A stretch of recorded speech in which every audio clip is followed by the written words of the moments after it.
My son thought I did not see his hand hovering over my favorite mug. He thought the old man was too blind to notice the fine white powder dissolving into the chamomile tea. When he turned his back to fetch the honey, I did the only logical thing. I switched our cups. You will not believe what happened next, or the chilling secret I uncovered when he hit the floor. Before I tell you how a simple cup of tea exposed the darkest betrayal of my life, let me know where you are watching from in the comments below. Hit like and subscribe if you have ever had to outsmart people who mistook your kindness for weakness. My name is Mitchell. I am 70 years old, a retired African-American man living a quiet life in the suburbs of Atlanta. Or at least that is what my family thought. Cameron. My 35-year-old son walked back into the living room with a forced smile plastered across his face. He handed me the mug, his eyes briefly darting to the rim before meeting mine. "Drink up, Pops," he said, his voice dripping with a fake warmth that made my stomach churn. "It will help you sleep. You have been looking so tired lately." I smiled back, taking the mug with a deliberately shaky hand. "Thank you, son. You are always looking out for your old man." I brought the rim to my lips but did not swallow a drop, pretending the liquid was too hot. I set it down on the coaster next to his matching mug. Cameron sat in the armchair opposite me, picking up the cup I had quietly slid to his side of the table just moments before. He took a long, deep gulp of the spiked tea, completely unaware that he had just swallowed his own poison. I watched him over the rim of my glasses, maintaining the facade of a fragile, grateful father. For a few minutes, he kept up the small talk, asking about my joint pain and my latest doctor visits. I played along, offering vague answers, waiting for the inevitable. It did not take long. The powder he had used must have been incredibly potent. Mid-sentence, his speech began to slur. He blinked hard, shaking his head as if trying to clear a sudden fog. "Dad, I feel kind of dizzy." He mumbled the words heavy and uncoordinated on his tongue. He tried to stand up from the armchair, his hands gripping the armrests until his knuckles turned pale, but his legs simply gave way. He slumped back hard against the cushions, his eyes rolling back before fluttering shut. Within seconds, his breathing slowed to a deep, heavy rhythm. He was completely unconscious. I sat in silence for a long moment, the ticking of the grandfather clock in the hallway echoing in the quiet living room. The man sitting across from me was my own flesh and blood, the boy I had raised after his mother passed away, the son I had worked tirelessly to support, and he had just tried to drug me in my own home. I stood up, my posture instantly straightening. The artificial tremor in my hands vanished. I walked over to his limp body and reached into his jacket pocket. I needed to know exactly what he had given me. My fingers brushed against a small, crumpled foil packet. I pulled it out and read the label. It was a high-dose commercial sedative, a heavy-duty tranquilizer typically reserved for patients undergoing severe psychological episodes. This was not something you buy over the counter. This was something you acquire with malicious intent. My heart pounded, a cold, calculated anger replacing the initial shock. I reached into his other pocket and pulled out his cell phone. Cameron was careless. He had never changed his passcode from the year he was born. I unlocked the screen and immediately went to his messages. The most recent thread was with Heather, his wife. Heather was a 32-year-old corporate finance director, a white woman whose crisp suits and polite smiles hid a deeply manipulative nature. I scrolled up, reading their exchange from just an hour ago. "Did you get the powder?" she had written. "Yes," Cameron had replied. "It is enough to knock out a horse. I am putting it in his tea now." Then came her response, a message so cold it chilled me to the bone. "Good. Make sure he drinks all of it. We need him completely out of his mind and compliant. The notary is already on his way." I stared at the screen, the words burning into my mind. A notary. They were not trying to kill me. They were trying to incapacitate me to force a signature. They wanted my assets. What they did not know was that the modest pension and the suburban house they were after were merely a fraction of the truth. 40 years ago, I sold a series of tech patents and placed the millions into a secure, silent trust. They thought they were robbing a poor old widower, unaware they were attempting to defraud a multi-million-dollar enterprise. I slipped the phone back into Cameron's pocket and placed the empty foil packet on the side table. My mind raced, analyzing the variables. If Heather had arranged for a notary, they were likely aiming for a power of attorney or a property transfer deed. They wanted legal control over my life and my supposed meager savings. I could have called the police right then. I had the drugged son, the packet, the texts. But calling the police now would only result in a minor charge for Cameron. Heather would deny everything, claiming her husband acted alone. I needed to see exactly how far they were willing to go. I needed to trap them so deeply in their own web of fraud that they would never be able to escape. I heard the crunch of gravel in the driveway outside. Someone was approaching the house. I quickly moved back to my armchair, sitting down heavily and letting my shoulders slump. I relaxed my facial muscles, letting my jaw hang slightly slack, practicing the vacant, confused stare of an elderly man slipping into severe dementia. The doorbell rang, a sharp, piercing sound that cut through the tension in the room. I did not move. I let it ring a second time, then a third. Finally, I heard a heavy knock on the back door near the kitchen. They were trying to be discreet. I slowly stood up, shuffling my feet across the hardwood floor, dragging my slippers to make as much noise as possible. I leaned heavily against the wall as I made my way through the dining room. I reached the back door and fumbled with the lock, my hands shaking uncontrollably. I pulled the door open just a crack, peering out with wide, unfocused eyes. "Who is there?"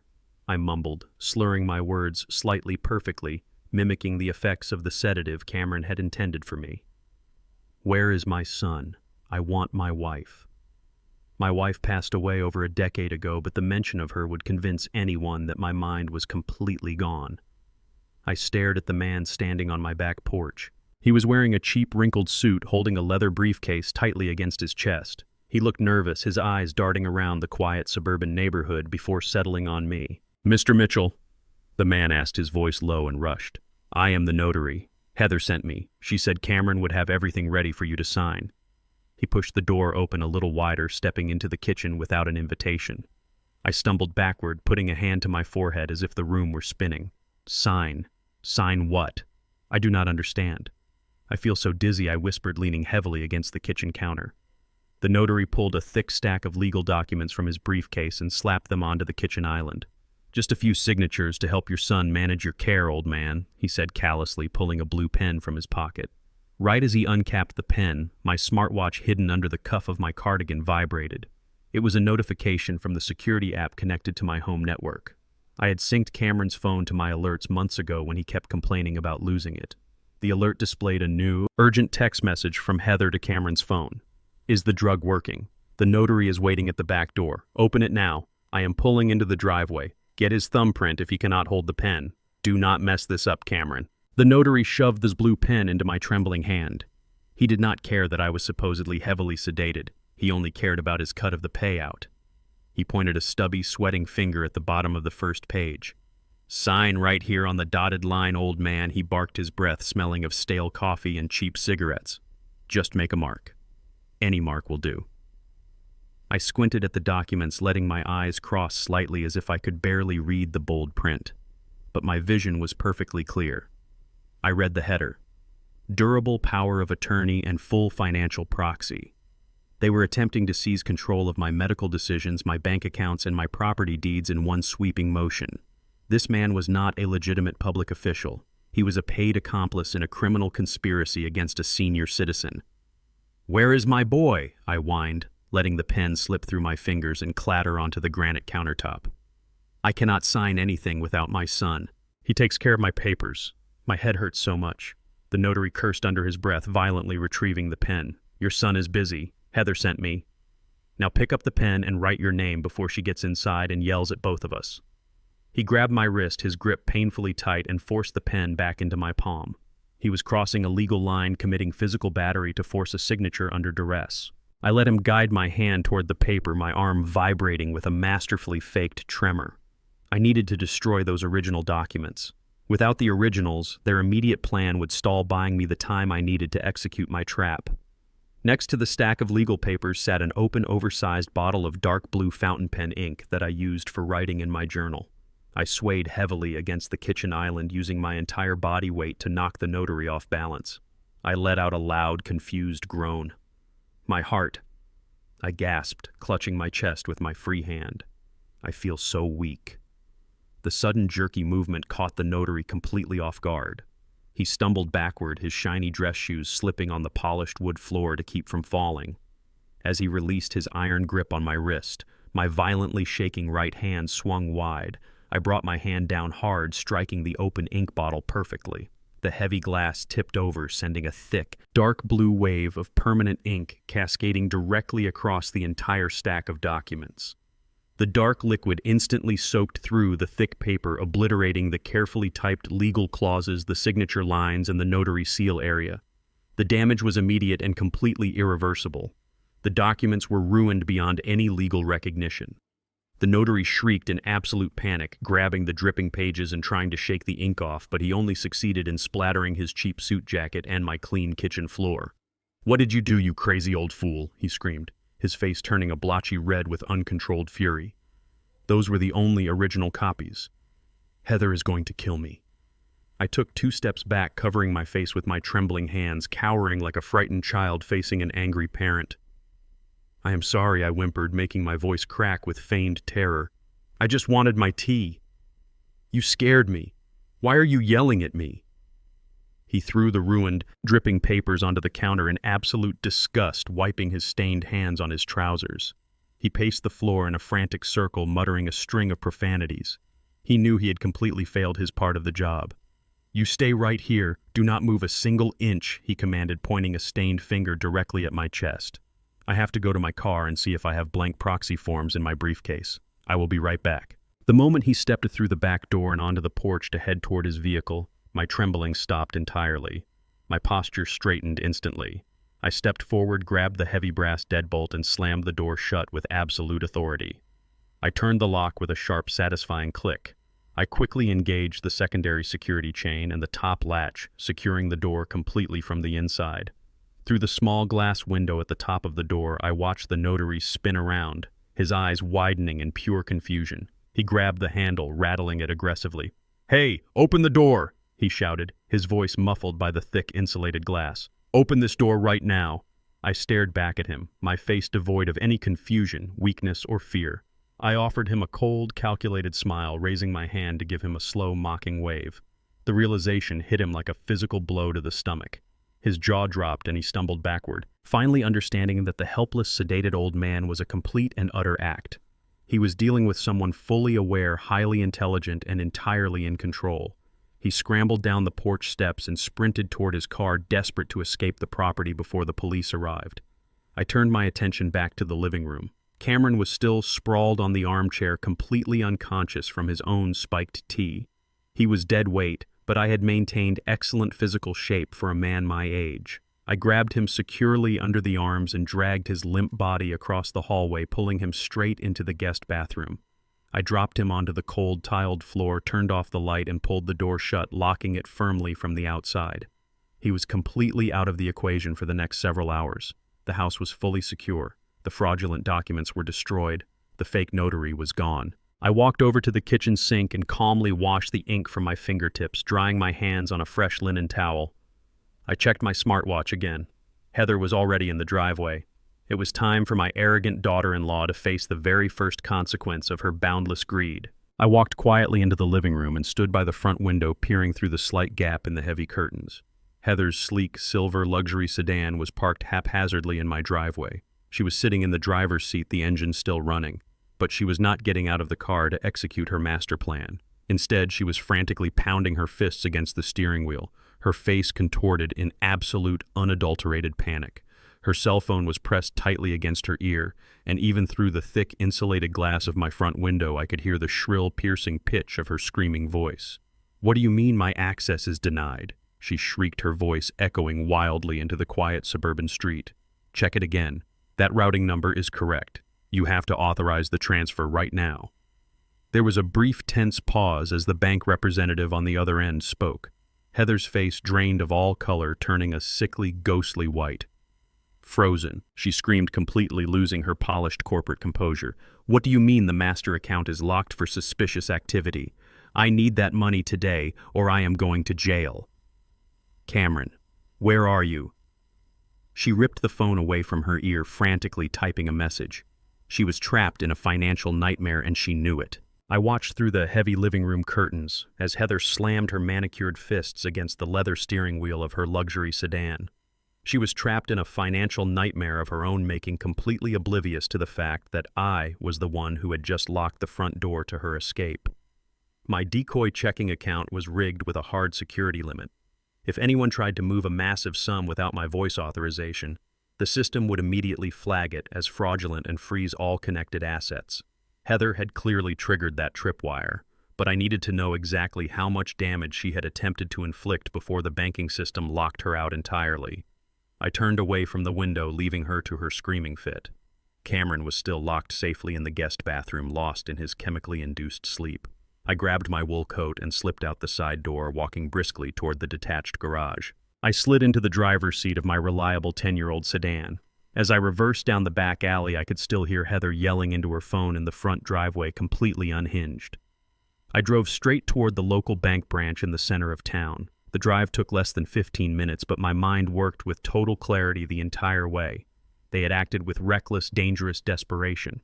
A fake notary at the back door and a rushed bank transfer meant they were running out of time. Something external was pushing Heather to steal my money today. I parked the car and walked through the heavy glass doors of the bank, ready to assess the carnage. I bypassed the main teller line, ignoring the polite greetings from the staff, and walked directly toward the glass-walled office of the branch manager, Richard. I had known him for nearly a decade. He was a meticulous, rule-following man who handled my visible, everyday finances. He had absolutely no knowledge of my multi-million-dollar corporate trust, believing I was just a comfortable retiree living on a modest, fixed pension. As I knocked sharply and opened his door, Richard looked up from his computer monitor. The blood instantly drained from his face, leaving him a chalky white. "Mr. Mitchell," he stammered, standing up so quickly his heavy leather chair rolled backward and slammed into the wall. "You are here. I thought you were in the intensive care unit." I closed the office door behind me and sat down in the guest chair, keeping my posture completely straight and my gaze sharp. "I am perfectly healthy, Richard. I need a full, immediate printout of every single transaction on my personal savings account from the last 48 hours. Richard swallowed hard, his hands trembling slightly as he reached for his computer mouse. He typed furiously, his eyes darting nervously between the glowing screen and my face. "Mr. Mitchell, I received a frantic call early this morning from your daughter-in-law, Heather. She provided a signed medical proxy and stated you had suffered a severe incapacitating stroke.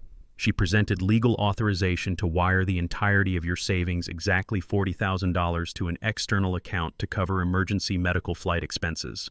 I stared at him, my expression hardening into stone. My $40,000 decoy savings. The nest egg I kept visible specifically to throw greedy relatives off the scent of my real wealth. It was completely gone. "And you authorized this massive transfer without calling me directly?" I asked, my voice dangerously low. Richard wiped sweat from his forehead with the back of his hand. "The documentation looked absolutely perfect, sir, but that is not even the worst part of it. When she initiated the wire, she also expedited a rush mortgage application against your property. She requested an immediate cash-out refinance loan for $300,000. The wire for the savings triggered our internal fraud alert because it was directed to an offshore crypto exchange which froze her access. But the mortgage application was already processed by the lending department. The funds are scheduled to be released to her by the end of business today. Print the authorization forms right now," I commanded, my tone leaving absolutely no room for negotiation or delay. "I want to see the medical proxy and the mortgage application she submitted to this bank." Richard scrambled to the printer on his credenza, grabbing the warm sheets of paper and sliding them across the mahogany desk toward me. I picked up the documents and pulled my reading glasses from my chest pocket. I scrutinized the bottom of the pages. There, resting perfectly on the signature line, was my name. It was not a sloppy, rushed forgery done by an amateur. It was a terrifyingly accurate reproduction of my handwriting. The loops, the slant, the pressure points on the paper, they all looked incredibly authentic. But Cameron did not have the brains, the patience, or the steady hand for this level of white-collar crime. This was purely Heather. As a corporate finance director, she handled high-level contracts and massive budgets daily. She knew exactly how to manipulate legal paperwork and bypass institutional safeguards without raising red flags. I looked closer, tracing the blue ink with my index finger. She had used a digital overlay from an old tax return Cameron had supposedly helped me file last year. I pointed to the signature on the mortgage document and tapped the paper firmly. "Look right here, Richard. Notice the slight, unnatural hesitation at the top of the letter M. The ink pools just a fraction of a millimeter more than it should. A natural signature flows with continuous kinetic momentum. This is a traced forgery executed through a light box or a high-resolution vector print." I slid the papers back across the desk to him. I am sitting right in front of you, completely lucid, speaking clearly, and entirely healthy. I am officially declaring this a criminal fraud. You will halt the release of those mortgage funds immediately and report the $40,000 wire theft to your federal fraud division." Richard nodded vigorously, his fingers flying across his keyboard as he opened the emergency stop protocols. "Absolutely, Mr. Mitchell. I am flagging the loan disbursement right now. We will lock down the $300,000 before it leaves the escrow account." I watched him type, feeling a grim satisfaction. Heather thought she had outsmarted a helpless old man, but she had just committed massive bank fraud, wire fraud, and identity theft in a single morning. Richard hit the final key to freeze the transaction, letting out a heavy sigh of relief that echoed in the quiet office. He clicked over to the next screen to pull up the property deed attached to the fraudulent loan application, intending to officially sever it from my banking profile. Suddenly, his hands froze completely over the keyboard. The relief vanished from his face, replaced by a look of sheer, unadulterated panic. He stared at the monitor, his mouth opening and closing without producing a sound. "What is it?" I demanded, leaning forward in my chair, sensing the shift in the atmosphere. Richard slowly turned the computer monitor around so it faced me directly. He pointed a shaking finger at the digital copy of the county property records displayed on the screen. "Mr. Mitchell, I can stop the bank from releasing the funds today, but I cannot cancel the mortgage application entirely. The fraud department will not accept your claim of unauthorized borrowing on this specific property." I narrowed my eyes, reading the stark black text on the glowing screen. "Why not?" Richard looked at me with genuine terror in his eyes, his voice dropping to a harsh whisper. "Because according to the county registry filed and stamped 2 days ago, you are not the legal owner of this house anymore. The deed shows the property was legally and irrevocably transferred entirely into Heather's name." I stared at the computer monitor, the stark reality of Heather's audacity burning into my vision. I did not waste another second arguing with the terrified bank manager. I turned on my heel, walked out of the glass office, and strode straight through the lobby doors. The cold morning air hit my face, matching the absolute freezing anger settling in my chest. Heather thought she had executed a flawless legal maneuver, stealing the very roof over my head. But she had no idea who she was actually dealing with. I got back into my sedan and drove toward the industrial district on the edge of the city. I bypassed the towering glass skyscrapers where corporate attorneys paraded in expensive suits. Instead, I pulled up to a nondescript brick building tucked behind a heavy iron gate. This was the office of Robert Gallagher. He was not just a lawyer. He was a legal predator, an underground financial strategist who handled the complex, shadowy mechanics of my multi-million-dollar trust. I walked past the unmarked receptionist desk and pushed open the heavy oak door to his private office. Gallagher was sitting behind a massive slab of mahogany, a tumbler of neat bourbon resting next to a stack of heavily redacted contracts. He looked up, his sharp, predatory eyes locking onto mine. He did not ask how I was doing or offer pleasantries. He took one look at my rigid posture and set his pen down. "You only come here when someone has made a fatal miscalculation, Mitchell," he said, his voice a low, gravelly rumble. "Who do we need to ruin today?" "My own daughter-in-law," I replied, taking the heavy leather chair across from him. I laid the bank printouts flat on his desk. She just attempted to drain my decoy savings and initiated a $300,000 cash-out refinance on my property. But the bank manager just informed me the county registry shows the house was legally transferred into her name 2 days ago. I need to know exactly how she filed that deed without my presence or consent. Gallagher did not blink. He swiveled toward his multi-monitor setup, his fingers flying across his mechanical keyboard with lethal precision. He bypassed the public county websites, logging directly into a restricted legal database that tracked property title histories in real time. Within seconds, a high-resolution scan of a quitclaim deed appeared on his largest screen.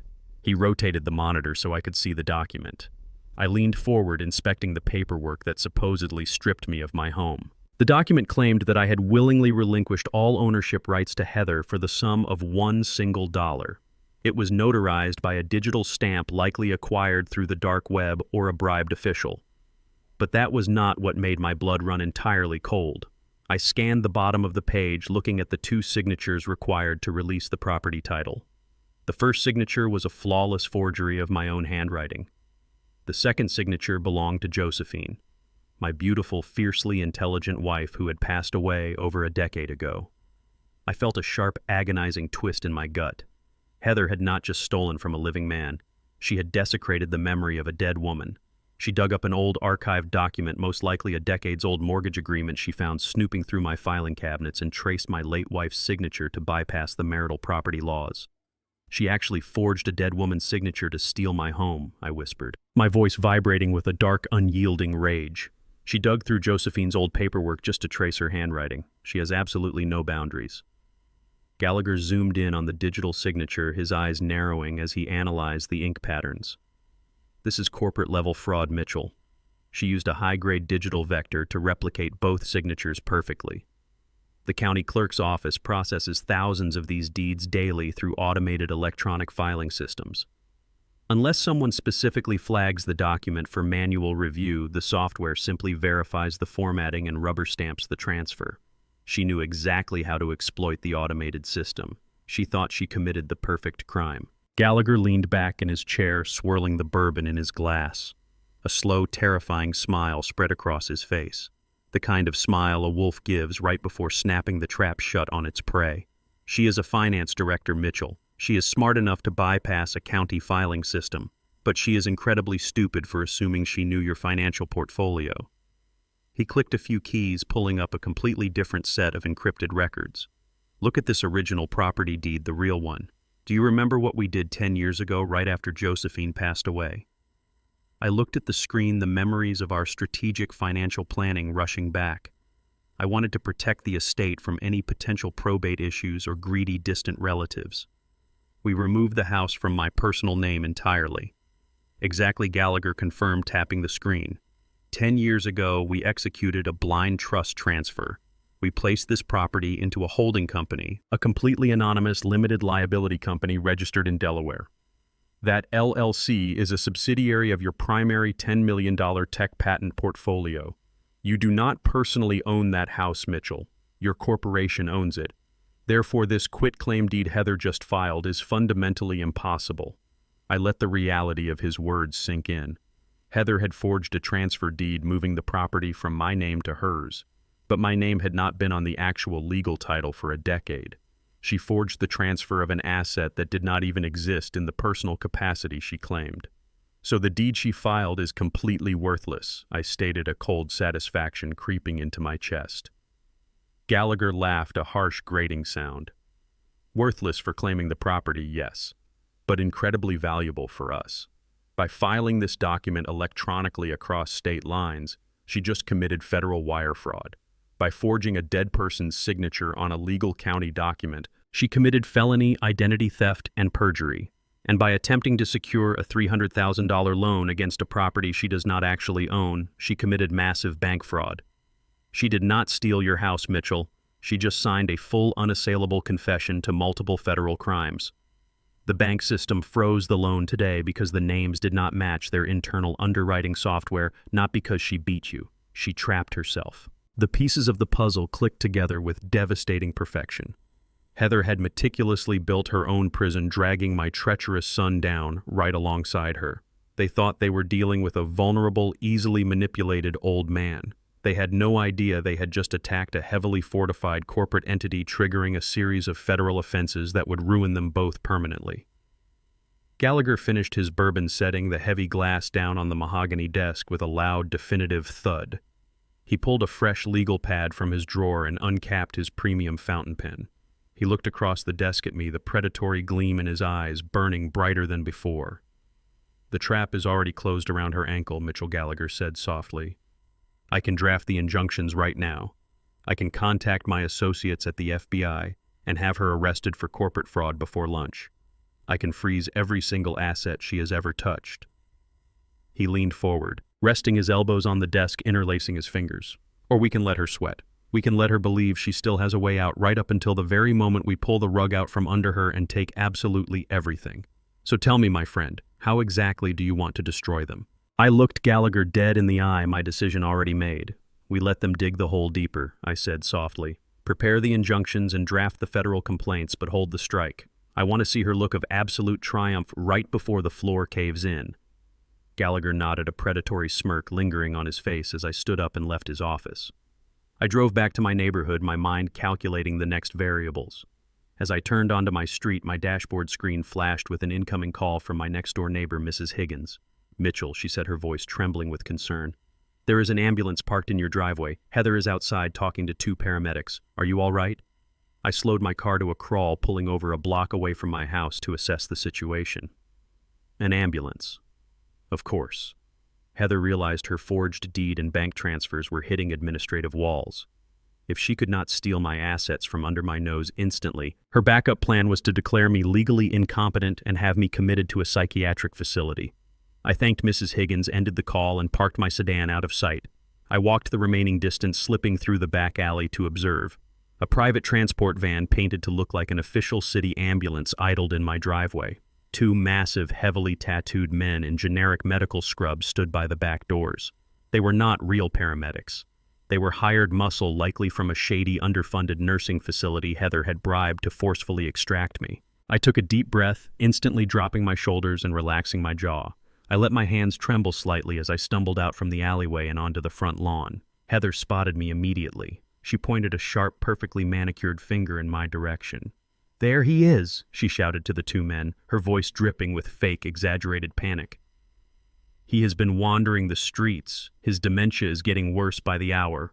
The 2 massive men stepped forward, cutting off any potential escape route. I shrank back, putting my hands up defensively. "What is happening?" I stammered, making my voice sound weak and reedy. "Heather, where is my son? Why are these men at my house?" Heather rushed forward, grabbing my arm with a grip that bruised my skin.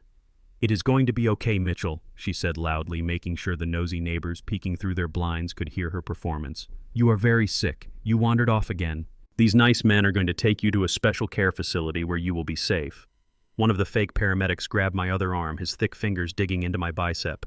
"Come on, old-timer," he grunted, his breath smelling of stale tobacco. "Let us get you into the back. Nice and easy."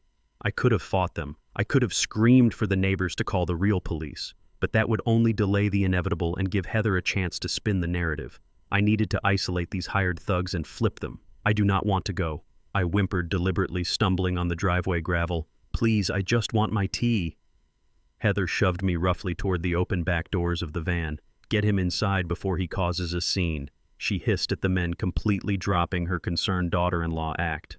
They hoisted me up into the back of the transport van, sitting me down heavily on the cold vinyl stretcher. The interior smelled of cheap bleach and old sweat. One of the men climbed in the back with me, securing a thick nylon strap across my chest, while the other moved to the driver's seat.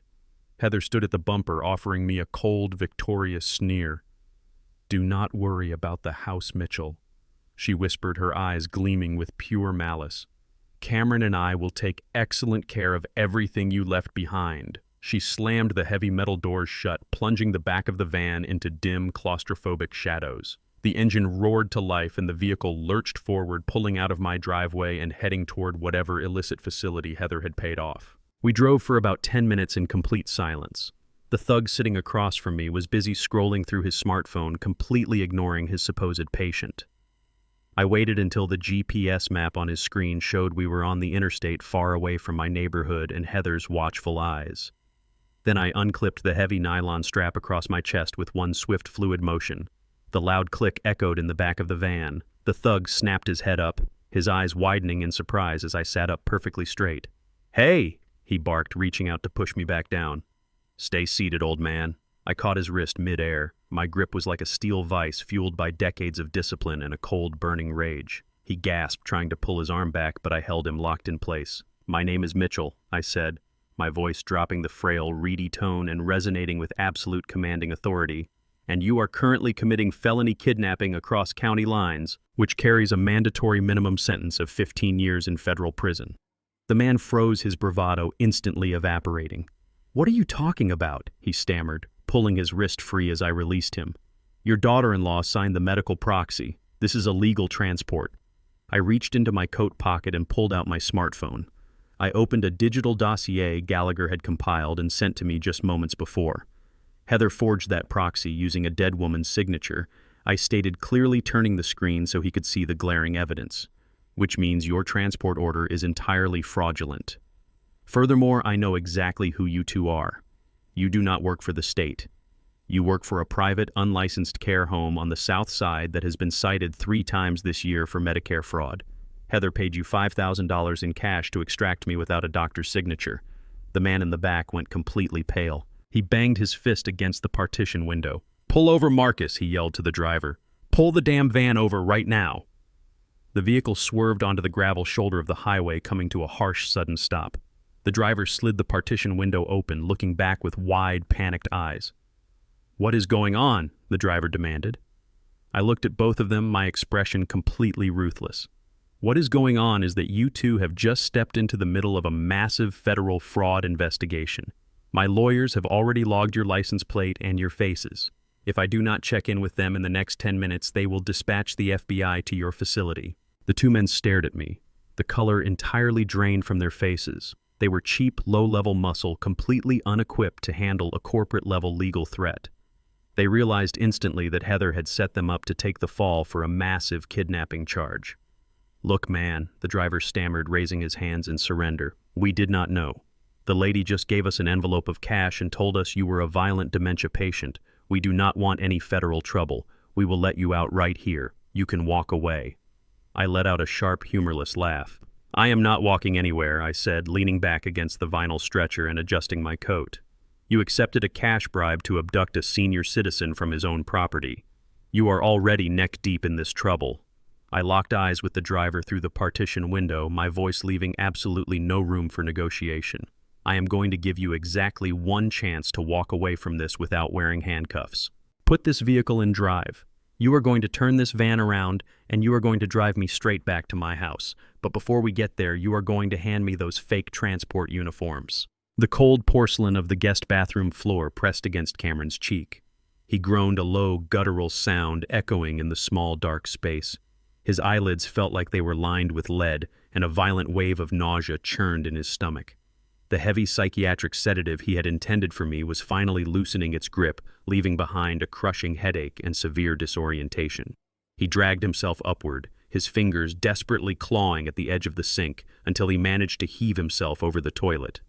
As he retched, the locked bathroom door suddenly rattled, then clicked open with a sharp snap. The harsh hallway light flooded the cramped room, blinding him temporarily.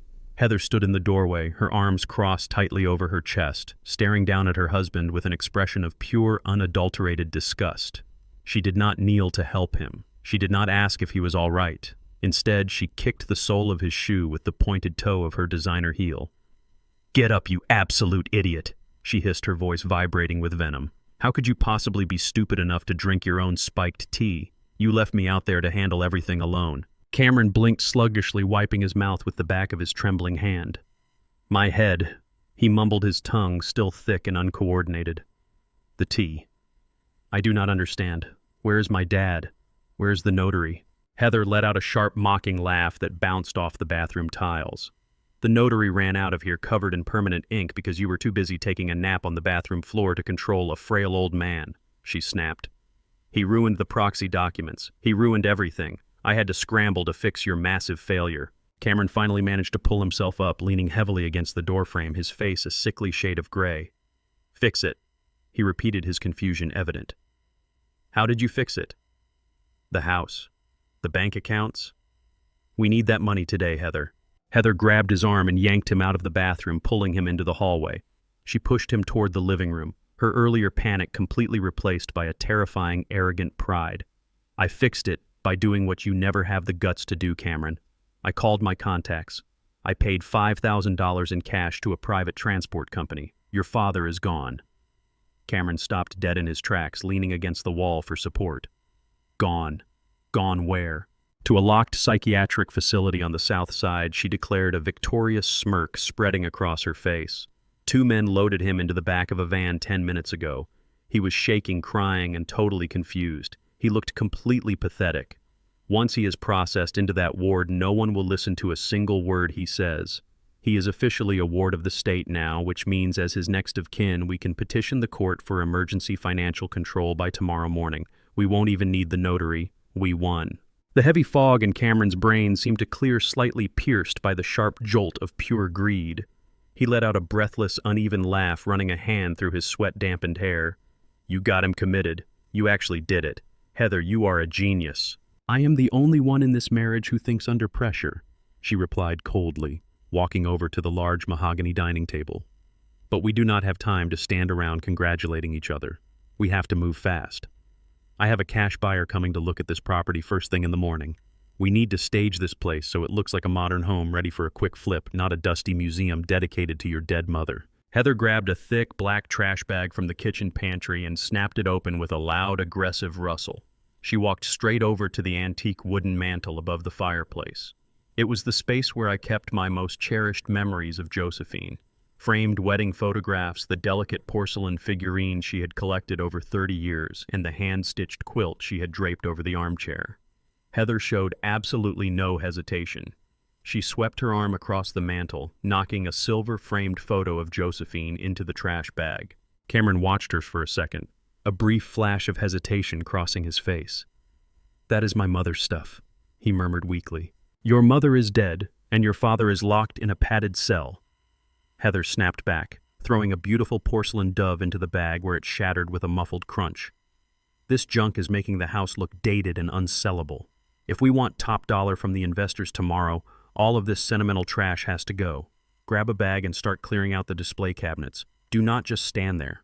The last shred of Cameron's filial loyalty vanished, entirely consumed by his desperate need for money. He nodded slowly, grabbing another trash bag. He moved toward the display cabinet, ruthlessly dumping the photo albums, the handmade anniversary cards, and the small tokens of a 40-year marriage into the dark plastic. They moved through my living room like scavengers, laughing and joking as they erased decades of love and history. They mocked the old-fashioned curtains. They joked about how easily they had outsmarted me. They were completely intoxicated by their own perceived brilliance. To celebrate their victory, Heather walked over to my private liquor cabinet. She bypassed the cheap bottles and pulled out a rare, expensive vintage red wine I had been saving for a special occasion. She found 2 crystal glasses and popped the cork, pouring a generous amount into each. She handed a glass to Cameron, holding her own up in the air. To early inheritances she proposed, her eyes gleaming with malice. And to the fastest real estate flip in Atlanta. Cameron clinked his glass against hers, a wide, greedy smile returning to his pale face. To us, he agreed, taking a long, triumphant sip of the rich red wine.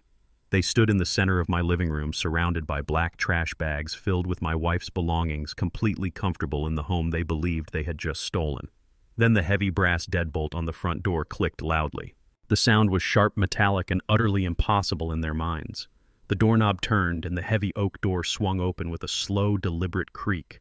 Heather froze her wine glass, stopping halfway to her lips. Cameron turned around, his eyes widening in absolute terror. I stepped over the threshold, closing the door firmly behind me. I was not trembling. I was not looking confused. My posture was perfectly straight, and my expression was as cold and hard as granite. In my right hand, I held a balled-up pile of cheap, generic medical scrubs, the fake uniforms of the thugs Heather had hired to kidnap me. I tossed the scrubs onto the hardwood floor. They landed with a soft, heavy thud right at Heather's designer heels. "You should really ask for a refund from your private transport company," I said, my voice echoing with quiet, terrifying authority. Their drivers are remarkably easy to persuade when faced with 20 years in federal prison. Heather's jaw dropped. The color drained entirely from her face, leaving her looking like a ghost. She stumbled backward, the wine glass slipping from her fingers and shattering against the floor, splattering dark red liquid across the baseboards. Cameron backed up until his spine hit the wall, his breathing ragged. "Dad," he choked out, his voice cracking with fear. "How did you get back?" I ignored his question, my eyes locking onto the half-empty glass of wine still trembling in his hand. I looked at his sweaty forehead, noting the residual paleness from the heavy tranquilizer still pulsing through his bloodstream. "I would put that glass down if I were you, Cameron," I advised, offering him a slow, chilling smile. A heavy dose of commercial psychiatric sedatives combined with alcohol is a highly volatile mixture. Red wine mixed with that specific drug will cause immediate cardiac arrest, my dear son. Have you started feeling the tightness in your chest yet? Cameron dropped his glass. The fragile crystal shattered against the hardwood floor, sending a spray of dark red wine across his shoes. His hands flew to his chest. He gasped for air, his eyes wide with a sudden suffocating panic. The psychological suggestion alone was enough to trigger a massive anxiety attack. He stumbled backward, clutching his shirt, genuinely believing his heart was about to stop. He slid down the wall, curling into a pathetic, trembling ball on the floor. Heather looked at her husband groveling on the floor, then snapped her gaze back to me. The arrogant smirk was entirely gone. She was backed into a corner, her fake notary exposed, her kidnapping plot dismantled, and her husband completely incapacitated by his own fear. A desperate animal is a dangerous animal. I saw the exact moment her corporate, calculating mind switched to pure, unhinged survival mode. If she could not steal my assets through administrative fraud, she would use the authorities to physically remove me from the house. She raised her hands, her long, sharp acrylic nails hovering near her own face. Without a single second of hesitation, she dug her nails into her left cheek and dragged them violently downward. 4 deep, angry red scratches instantly welled up with blood. She did not even wince. She grabbed her smartphone from the dining table, smeared a drop of her own blood across her forehead to make the injury look worse, and dialed 911. "Help me!" she screamed into the phone, her voice instantly transforming into the hysterical, terrified wail of a battered woman. "Please send the police right now. My father-in-law has lost his mind. He has dementia. He just attacked me. He clawed my face and he is threatening my husband. We are trapped in the living room and I think he has a weapon. Please hurry." She ended the call and threw the phone onto the sofa. She looked at me, a victorious, wicked gleam returning to her eyes. "You think you are so smart, old man," she spat, wiping a streak of blood from her cheek. "When the cops get here, they are going to see a bleeding, terrified woman and a confused, violent senior citizen. They will put you in a psychiatric hold so fast your head will spin. And once you are locked in the state ward, I will get emergency conservatorship by tomorrow morning." I did not argue with her. I did not raise my voice. I simply reached into my coat pocket and pulled out my smartphone, keeping my posture perfectly relaxed. Within 5 minutes, the wail of police sirens pierced the quiet suburban evening. The flashing red and blue lights illuminated the front windows, casting harsh, moving shadows across the living room walls. Heavy footsteps pounded up the front porch steps, and loud, authoritative knocking shook the front door. Heather immediately threw herself onto the floor next to the shattered wine glass. She curled her knees to her chest and began to sob uncontrollably, burying her face in her hands. I walked over and calmly unlocked the front door, pulling it wide open. 2 patrol officers burst into the entryway, their hands hovering cautiously near their duty belts. They took one look at Heather crying and bleeding on the floor and immediately turned their stern, commanding glares toward me. "Sir, step back and keep your hands where we can see them," the lead officer commanded, positioning himself between me and Heather. The second officer knelt beside her. "Ma'am, are you all right? Did he do this to you?" "Yes," Heather sobbed, pointing a shaking finger directly at me. "He has severe dementia. He became violent out of nowhere. He attacked me, and he forced my husband to drink something toxic. Look at Cameron. He is barely breathing. Please, you have to take him away before he kills us." The lead officer took a step closer to me, reaching for the handcuffs at his waist. "Sir, I am going to need you to turn around and place your hands behind your back. We are taking you in for a psychological evaluation and aggravated assault." I held my hands up, palms facing forward, perfectly steady. "Officer, before you make a terrible mistake and subject your department to a massive wrongful arrest lawsuit, I highly suggest you look at my fingernails," I said, my voice calm, deep, and resonating with absolute clarity. The officer paused, his brow furrowing. "Look closely," I continued. "You will find absolutely no blood, no skin tissue, and no sign of a physical struggle. Now I want you to look at the 65-inch television screen mounted on the wall right behind you." I tapped a single button on my smartphone. The large television screen instantly blinked to life, casting a bright, high-definition glow across the room. I had synced my hidden living room security cameras to my private network weeks ago. The video file I had selected began to play flawlessly. The officers turned their heads. The high-resolution footage showed the entire living room from a wide, clear angle. The audio was crisp. The officers watched in stunned silence as the video played Cameron dropping the sedative powder into my tea mug. They heard Heather berating her husband, throwing my late wife's precious belongings into garbage bags, and celebrating their fraudulent kidnapping plot. And then came the undeniable climax. The footage clearly showed me standing perfectly still near the door, while Heather raised her own hands, dug her acrylic nails into her own cheek, and violently scratched her own face. It captured her smearing the blood on her forehead before dialing 911 to perform her hysterical, fabricated plea for help. The heavy silence in the living room was suddenly broken only by the sound of Heather's sharp, panicked gasps. The lead officer turned his head, slowly shifting his gaze from the television screen back to Heather. His expression had transformed from protective concern to absolute freezing disgust. He slowly removed his hand from his handcuffs and gestured to his partner. "Ma'am, stand up right now," the lead officer ordered, his voice echoing with uncompromising authority. Heather scrambled backward, her expensive skirt catching on the hardwood floor. "No, wait," she stammered, her corporate poise shattering into a million pieces. "That video is manipulated. It is an artificial intelligence deepfake. He is a retired tech guy. He fabricated that footage to frame me. You have to believe me." The second officer did not hesitate. He grabbed Heather by the arm, hauling her to her feet with swift professional force. "Save it for the judge, lady," he snapped, pulling her arms behind her back. The sharp metallic click of the handcuffs locking around Heather's wrists was the most satisfying sound I had heard in years. "You have the right to remain silent," the lead officer recited, stepping right into Heather's face. "Anything you say can and will be used against you in a court of law. You are being placed under arrest for filing a false police report, misuse of the 911 emergency system, and attempted elder abuse." Heather let out a piercing, hysterical shriek. She thrashed against the officer's grip, her designer shoes slipping on the floor. "You cannot arrest me. I am a corporate finance director. I have a career. Cameron, do something." Cameron was still curled on the floor, trembling violently as he clutched his chest. The lead officer looked down at him with utter contempt. "Your husband is not going to help you, ma'am. Judging by the footage we just watched, he is also facing felony charges for the attempted poisoning and drugging of a senior citizen. Paramedics are on their way to clear him medically, and then he is going straight into a holding cell right next to you." The reality of the situation crashed down on Heather.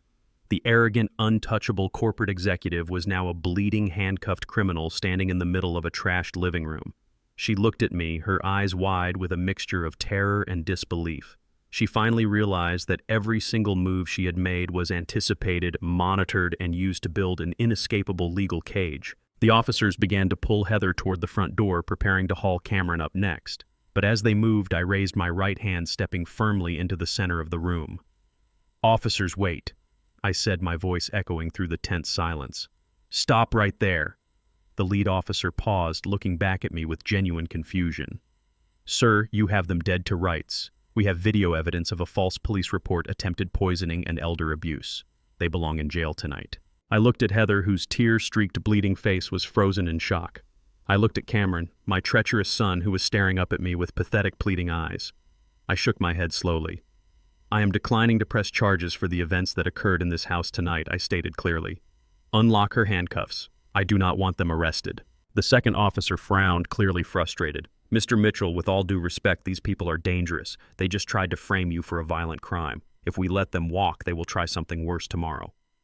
I stepped closer to Heather, towering over her as the officer reluctantly unclicked the metal cuffs from her wrists. Heather rubbed her bruised arms, staring at me as if I were a ghost. She could not comprehend why I had just saved her from a prison cell. "I am not letting them go because I am forgiving them," I said to the officers, keeping my eyes locked dead onto Heather's terrified face. "I am letting them go because a simple night in a county jail holding cell is far too merciful for what they have done." Once the baffled police officers finally exited the house, leaving the front door closed behind them, the heavy, suffocating silence returned. Heather and Cameron stared at me, trembling like cornered prey. I walked over to the mahogany side table, picked up a thick, unmarked manila folder, and threw it hard onto the coffee table right in front of them. "I did not save you from the police." "Heather," I whispered, my voice dripping with absolute menace. "I just wanted to make sure you were entirely available for your corporate auditors on Monday morning. Let us talk about the $500,000 you embezzled from your company." The heavy manila folder hit the glass coffee table with a sharp, resounding smack that made both of them flinch violently. Heather stared at the thick stack of papers spilling out from the edges, her breath catching painfully in her throat. The bleeding scratches on her cheek, which she had inflicted upon herself just 20 minutes prior to frame me, were now drying into dark, jagged lines against her pale skin. She looked absolutely pathetic. Cameron was still propped up against the baseboard, clutching his chest, his eyes darting frantically between his wife and the physical evidence resting on the table. The heavy commercial-grade sedative was still working its way out of his system, leaving him pale and covered in a cold sweat, but he was slowly realizing that the narrative he had believed was entirely fabricated. He thought they were just greedy children securing an early inheritance to fund a lavish lifestyle. He had absolutely no idea his wife was a desperate criminal trying to cover up a massive felony. I slowly lowered myself into my leather armchair, resting my hands on my knees with perfect, terrifying composure. I looked at Heather, letting the absolute terror marinate in the quiet living room. You really thought I was just a blind, naive old man waiting to be pushed into a nursing home? I said, my voice echoing off the walls with clinical precision. You thought you were the smartest person in the room, but while you were busy plotting to steal my modest pension and stage a fake kidnapping, my legal associates were busy tearing your entire professional life apart layer by layer. Go ahead, Heather. Open the folder. Read the financial death warrant you wrote for yourself. She hesitated, her manicured fingers trembling uncontrollably as she reached forward. She flipped open the heavy cardboard cover, her eyes scanning the highlighted lines of the top document. The remaining color completely drained from her face, leaving her a sickly, translucent white. She let out a sharp, suffocating gasp, dropping the paper back onto the table as if the ink had physically burned her skin. "What is it?" Cameron croaked from the floor, trying and failing to push himself up on his shaky legs. "What does it say, Heather?" I did not wait for her to answer him. I recited the facts from memory, driving each word into her chest like a stake.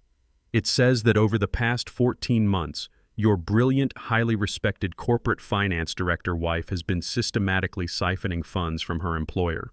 She bypassed the internal dual authorization protocols and funneled exactly $512,000 into a series of untraceable offshore shell accounts." Heather opened her mouth to deny it, but no words came out. She just let out a wet, ragged sob, but she did not stop there. I continued my gaze, never leaving her terrified, tear-streaked face. She took that stolen corporate capital and dumped every single penny of it into a high-risk cryptocurrency exchange. She was absolutely convinced she could ride a market surge, double the stolen money, quietly return the original funds to the company ledger and walk away incredibly rich. Instead, the market suffered a catastrophic crash. The crypto exchange collapsed entirely and the money vanished into the digital void. She lost it all. Cameron stared at his wife, his jaw dropping in absolute horror. "You stole $500,000 from your company," he whispered, his voice cracking with betrayal. "You told me we were just leveraging Dad's assets to upgrade our lifestyle and pay off some credit cards. You never said you were facing a federal prison sentence." Heather squeezed her eyes shut, tears streaming down her ruined face, unable to look her husband in the eye. "And here is the truly beautiful part of this entire tragedy," I said, leaning forward in my chair to ensure she heard every single syllable. "My legal investigator, Robert Gallagher, uncovered the internal memos from your corporate headquarters. Your company is conducting a full, comprehensive external audit starting bright and early this coming Monday morning. They are bringing in ruthless forensic accountants. The second they open your departmental ledgers, they will find the gaping $500,000 hole you left behind. That is why you were so incredibly desperate today. That is why you hired fake paramedics and forged a transfer deed with my dead wife's signature. You needed liquid cash immediately to replace the stolen funds before the auditors arrived. You did not want my house because you hated me. You wanted my house because you are 48 hours away from being indicted for federal embezzlement." Heather collapsed entirely, her knees hitting the hardwood floor with a heavy thud. She buried her face in her hands, her shoulders heaving with loud, uncontrollable sobs. The pristine, arrogant corporate executive who had mocked my late wife's belongings just an hour ago was completely gone. In her place was a broken, terrified criminal staring down a 20-year federal prison sentence. It was a mistake, she wailed, looking up at me with dark mascara running down her cheeks, mixing with the dried blood from her self-inflicted scratches. I just wanted to get us ahead. The market was supposed to rebound. I was going to put the money back before anyone noticed. You have to believe me, Mitchell. I am not a bad person." Cameron finally managed to stand up, his legs shaking so violently he had to lean against the wall for support. He backed away from his wife as if she were a venomous snake preparing to strike. "You used me," he shouted, his voice echoing with profound betrayal and disbelief. "You made me drug my own father. You made me risk an attempted murder charge just to cover up your massive corporate theft. If the cops had looked into that folder 10 minutes ago, we would both be in handcuffs in the back of a squad car right now." Heather ignored him completely, crawling across the hardwood floor toward my armchair. She grabbed the cuff of my trousers, her fingers digging desperately into the fabric. "Mitchell, please," she begged, her voice raw and grating.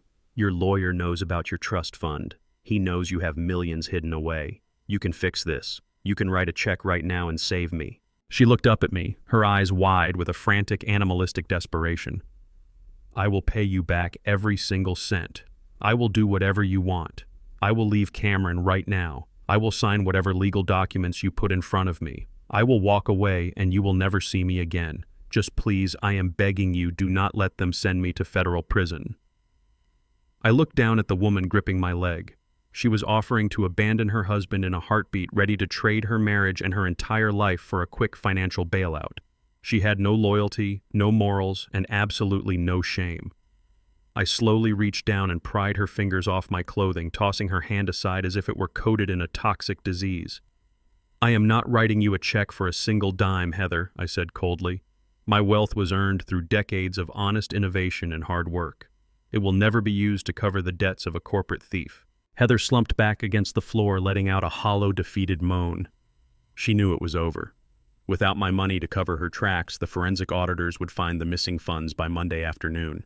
The FBI would be knocking on her office door before sunset. She wrapped her arms tightly around herself, trembling violently as the reality of her impending incarceration fully took hold. I watched her suffer for a long, agonizing moment before I stood up. I walked over to the mantel, calmly adjusting a picture frame that she had nearly knocked into a trash bag earlier. "However," I said, keeping my back to them, my voice smooth and conversational, "I am not going to call the FBI, and I am not going to kick you out of this house tonight." Heather stopped crying instantly. She slowly lifted her head, her ruined makeup smudged across her face, a tiny spark of confused hope lighting up her eyes. Cameron stared at my back, completely bewildered. "What are you saying, Dad?"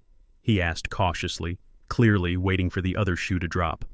I turned around, offering them a slow, predatory smile that made the blood run cold in their veins. "I am saying that I know exactly how desperate you are," I replied. "I know you need cash immediately to avoid a prison cell. So I am going to give you one final chance to save yourselves.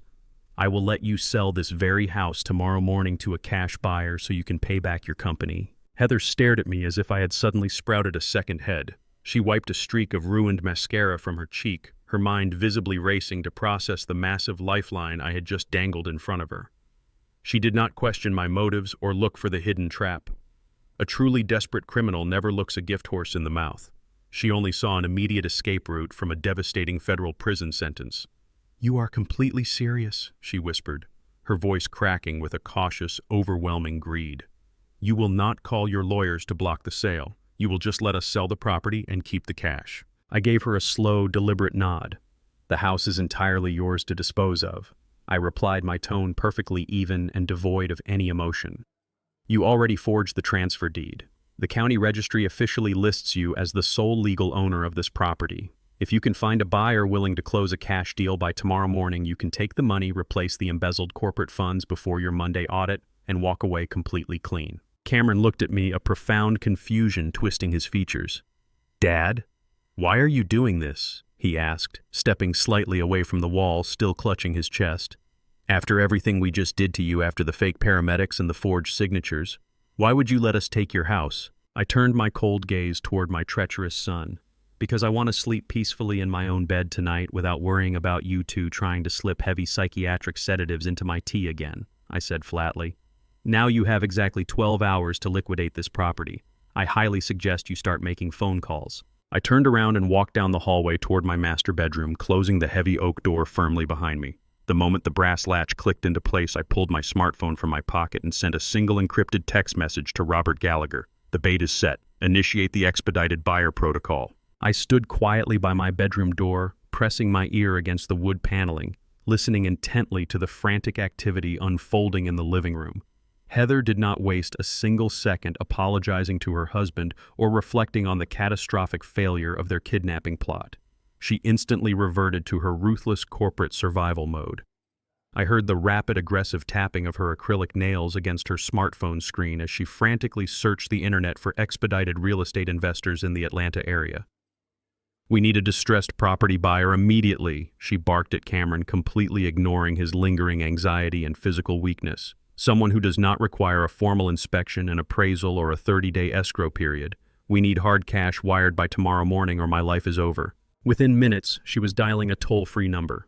I listened to her end of the desperate negotiation. "Yes, I am calling about a premium property in the northern suburbs," she said, her voice dripping with artificial professional charm. "It is a prime piece of real estate, fully updated, zero structural issues. I need to liquidate it immediately due to a sudden and severe family medical emergency. I am willing to take a massive loss on the market value in exchange for a guaranteed 24-hour cash closing. There was a brief tense pause as the broker on the other end spoke. Heather paced the hardwood floor, her designer heels clicking sharply against the wood.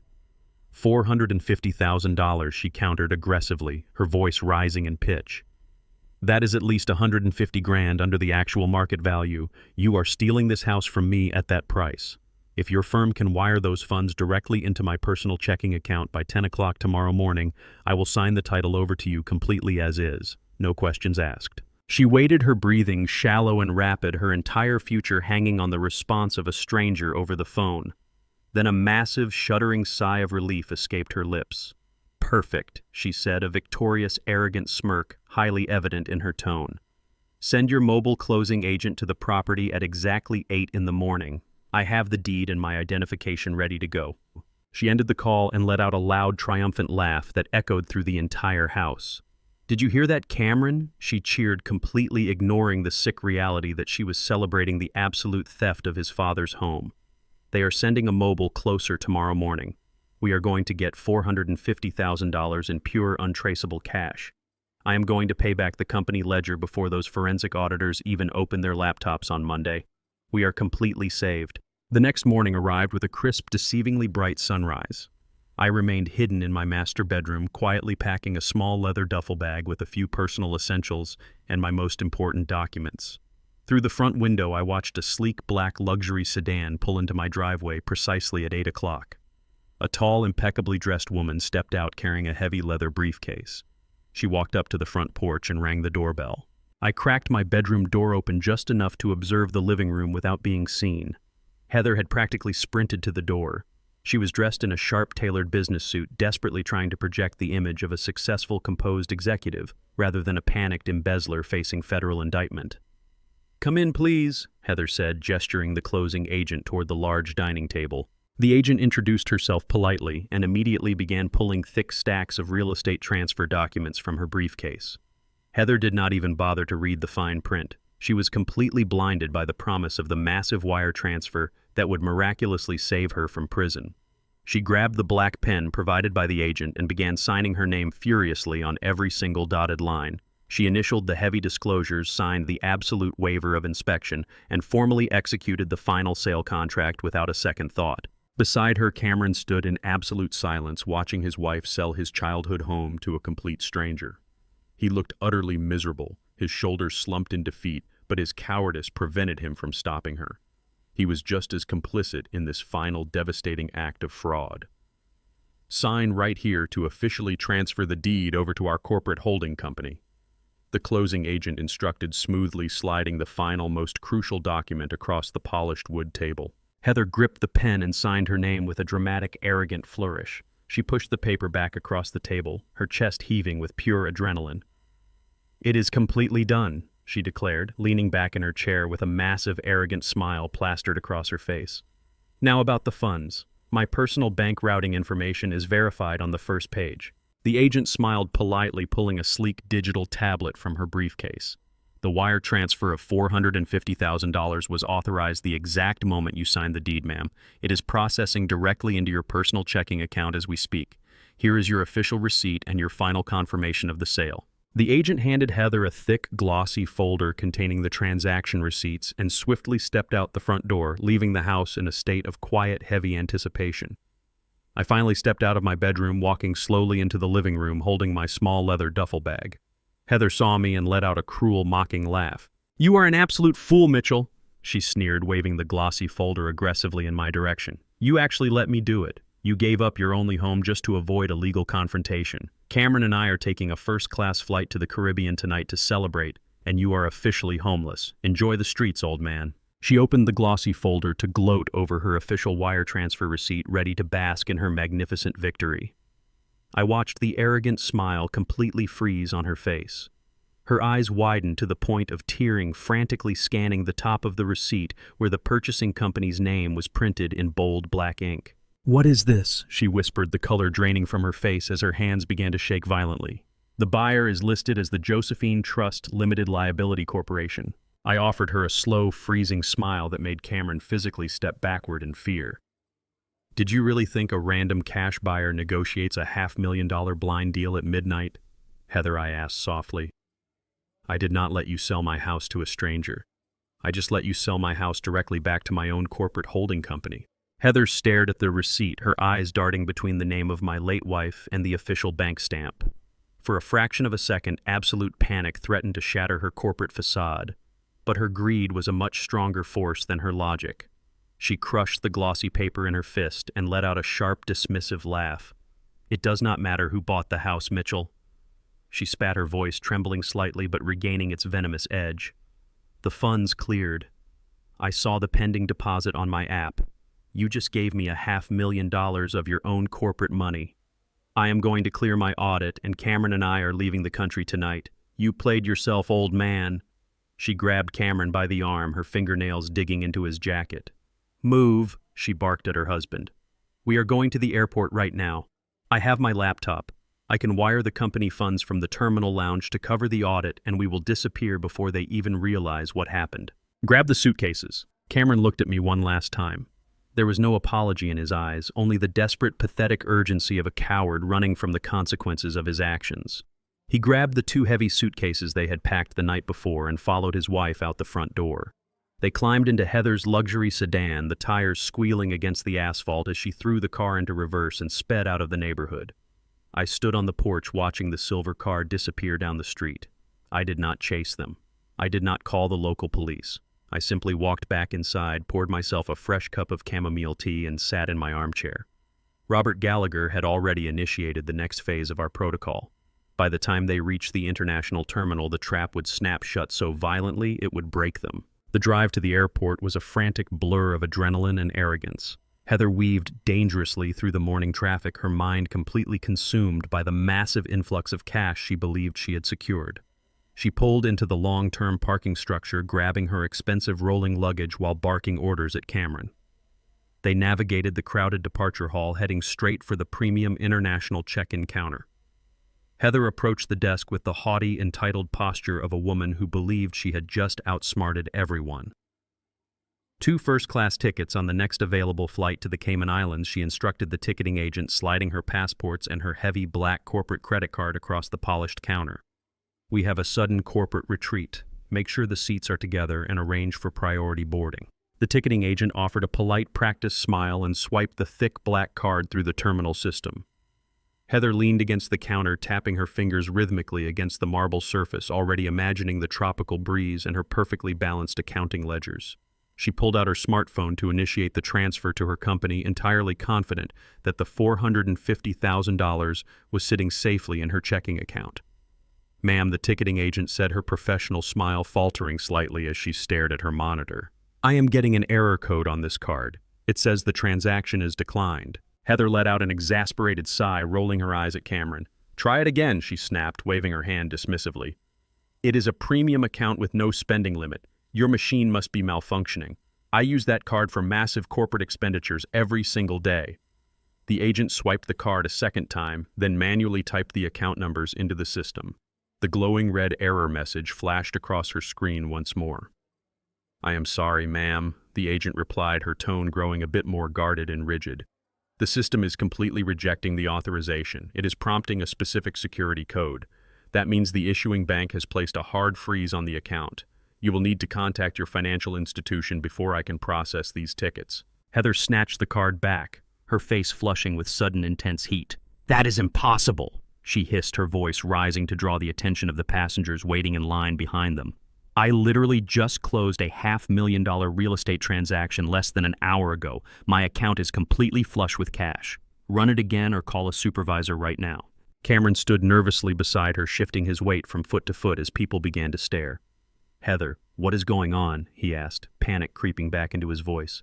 "Did my dad actually stop the money?" Heather ignored him entirely, her thumbs flying across her smartphone screen as she opened her mobile banking application. She expected to see a massive positive balance reflecting the morning wire transfer. Instead, the screen displayed a glaring red banner across the top. "Account suspended. Please contact the fraud department immediately." A cold sweat broke out across her forehead. She dialed the customer service number on the back of her card, her heart hammering against her ribs like a trapped bird. "Answer the damn phone," she muttered under her breath, pacing away from the ticketing counter and leaving Cameron standing alone with the luggage. A representative finally answered. "This is Heather," she demanded, her corporate authority completely stripped away by rising fear. "You have frozen my accounts. I just received a wire for $450,000 from a legitimate real estate closing. Release the hold immediately. I am trying to purchase airline tickets." There was a heavy, suffocating silence on the line, accompanied by the rapid clicking of a keyboard. "Ma'am," the representative said, his voice completely devoid of any customer service warmth. "Your accounts have not been suspended for a standard security check. A hard lock was placed on your entire financial portfolio 45 minutes ago.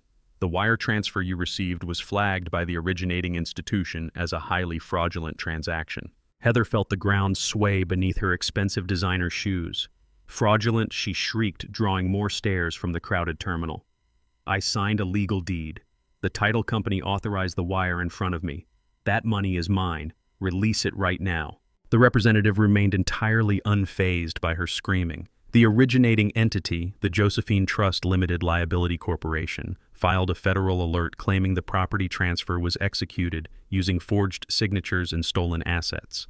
Because the funds crossed state lines and involved a corporate entity, the transfer has been seized under suspicion of massive money laundering and wire fraud.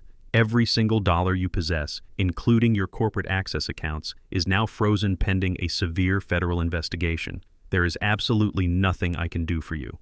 The phone slipped from Heather's grip, clattering loudly against the hard terminal floor. The color drained completely from her face, leaving her looking hollow and utterly destroyed. The safety net she had sacrificed her marriage, her morals, and her freedom to secure had just evaporated into thin air. She had not sold my house. She had just provided the federal government with a perfectly documented, digitally tracked record of her own massive financial crimes. Cameron rushed over to her, grabbing her arm. "Heather, what did they say?" he demanded, shaking her slightly as the panic overtook him.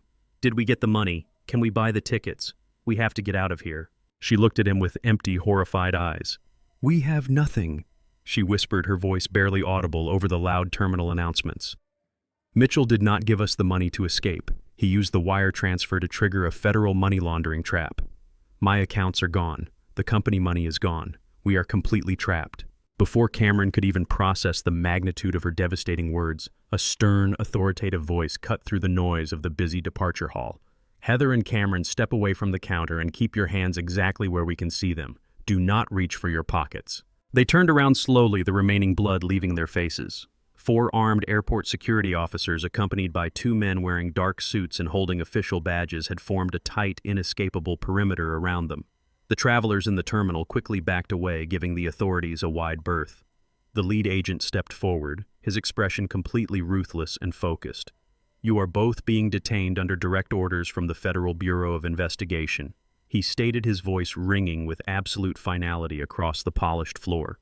"You are currently considered primary flight risks in an ongoing federal investigation for corporate embezzlement, massive wire fraud, and the attempted financial exploitation of a senior citizen. Put your hands behind your backs immediately." The sterile, windowless interrogation room was a brutal, jarring contrast to the luxurious tropical getaway Heather had envisioned just 2 hours ago. The harsh fluorescent lights buzzed overhead with a low, relentless hum, casting sickly pale shadows across the scuffed metal table bolted directly to the cold concrete floor. She sat perfectly rigid in the uncomfortable plastic chair, her expensive tailored business suit now feeling like a ridiculous out-of-place costume. The heavy steel door clicked open with a loud metallic clank, and the lead FBI agent from the airport terminal walked in. He was carrying a thick, incredibly dense manila folder. He did not introduce himself again. He did not offer her a glass of water, ask if she was comfortable, or pretend to be friendly in any capacity. He simply tossed the massive file onto the center of the metal table. The resulting slap echoed like a gunshot in the cramped, airless room. Heather flinched violently, her manicured nails digging deeply into her own palms. She was completely isolated. The authorities had separated her from Cameron the exact second they were loaded into the armored transport vehicles outside the departure hall. She had absolutely no idea what her husband was saying to the investigators in whatever concrete box they had thrown him into down the hall. The agent pulled out an iron chair and sat down slowly, fixing her with a cold, unblinking stare that stripped away her remaining corporate bravado. He flipped open the folder, revealing high-resolution photographs, detailed financial printouts, and digital transcripts of her encrypted messages. He did not ask her for a confession. He simply began reading her devastating reality back to her. "We have the corporate ledgers, Heather," the agent stated, his voice completely devoid of any emotion or sympathy.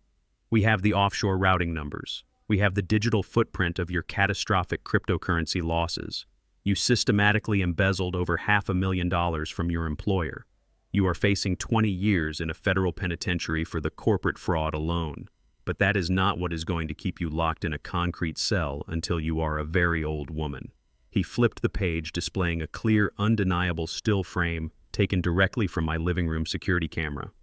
It was the exact moment Cameron dropped the heavy psychiatric sedative into my tea. The agent leaned forward, resting his forearms heavily on the table. Attempted murder, aggravated assault on a senior citizen, kidnapping conspiracy with unlicensed medical personnel, forging a dead woman's signature on a county property deed. You crossed the line from white-collar financial crime to highly violent felony offenses.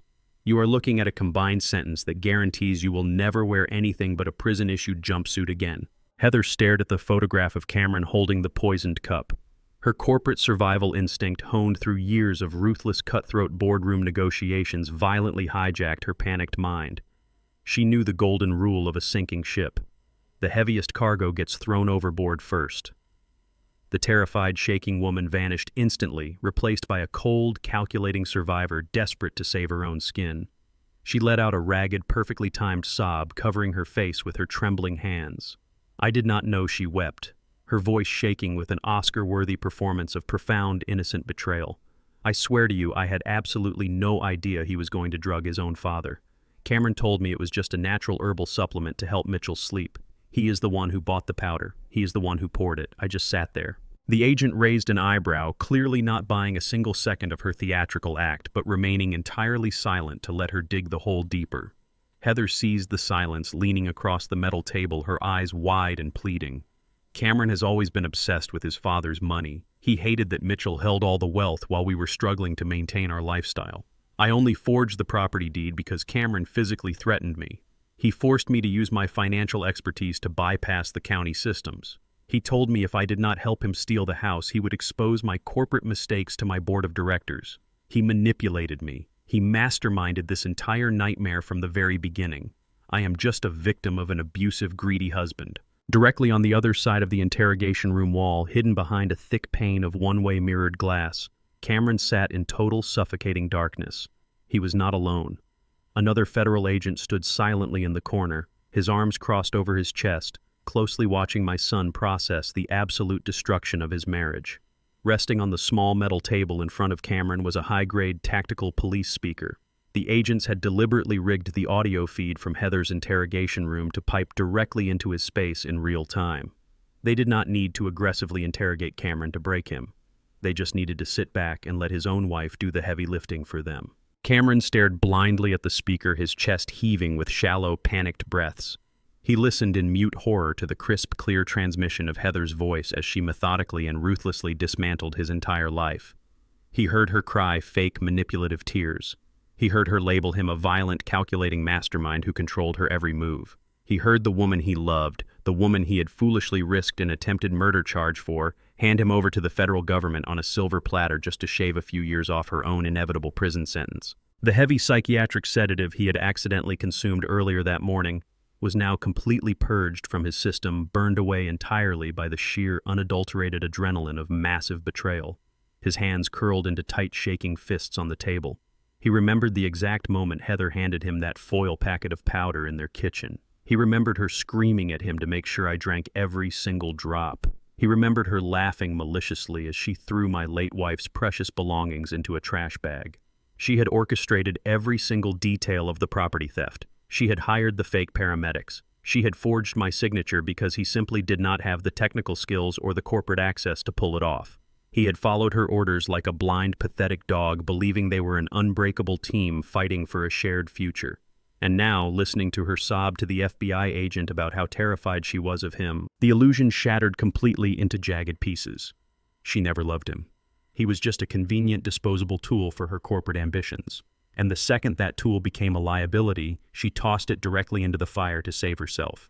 A dark, primal rage ignited deep within Cameron's chest, entirely consuming the cowardly, anxious man he had always been.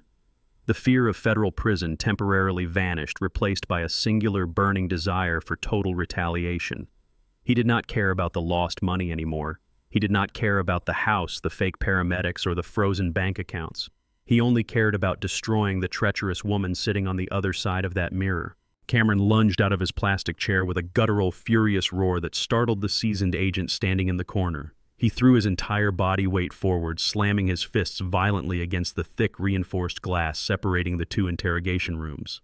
The heavy, booming thud echoed through both spaces, instantly silencing Heather's fake sobbing next door. "She is lying," Cameron screamed at the top of his lungs, his voice raw and tearing with absolute unhinged hatred. "She is a lying, manipulative thief. She bought the drugs. She hired the notary. She forged the deed." He turned wildly toward the federal agent in the room, his eyes burning with a desperate, vengeful fire. "I will give you absolutely everything. I know where she hid the hardware wallet for the stolen cryptocurrency. I know the exact passwords to her offshore shell accounts. I will testify to every single federal crime she committed. Give me the plea deal right now and I will personally bury her." The dull thud of Cameron striking the reinforced glass reverberated heavily through the observation deck. I stood perfectly still, my hands resting lightly on the head of my wooden cane, watching the security monitors mounted on the precinct wall. Beside me, Robert Gallagher let out a low, satisfied chuckle. The federal agents had granted us unprecedented access to the observation room, a rare courtesy afforded to high-net-worth individuals who deliver slam-dunk federal cases wrapped in a neat, undeniable bow. We had walked into the bustling precinct 10 minutes earlier, bypassing the crowded public waiting area and stepping directly into the secure federal wing. The lead agent, a stern man named Harris, had greeted us with a firm handshake, expressing his immediate gratitude for the meticulous mountain of evidence Gallagher had provided.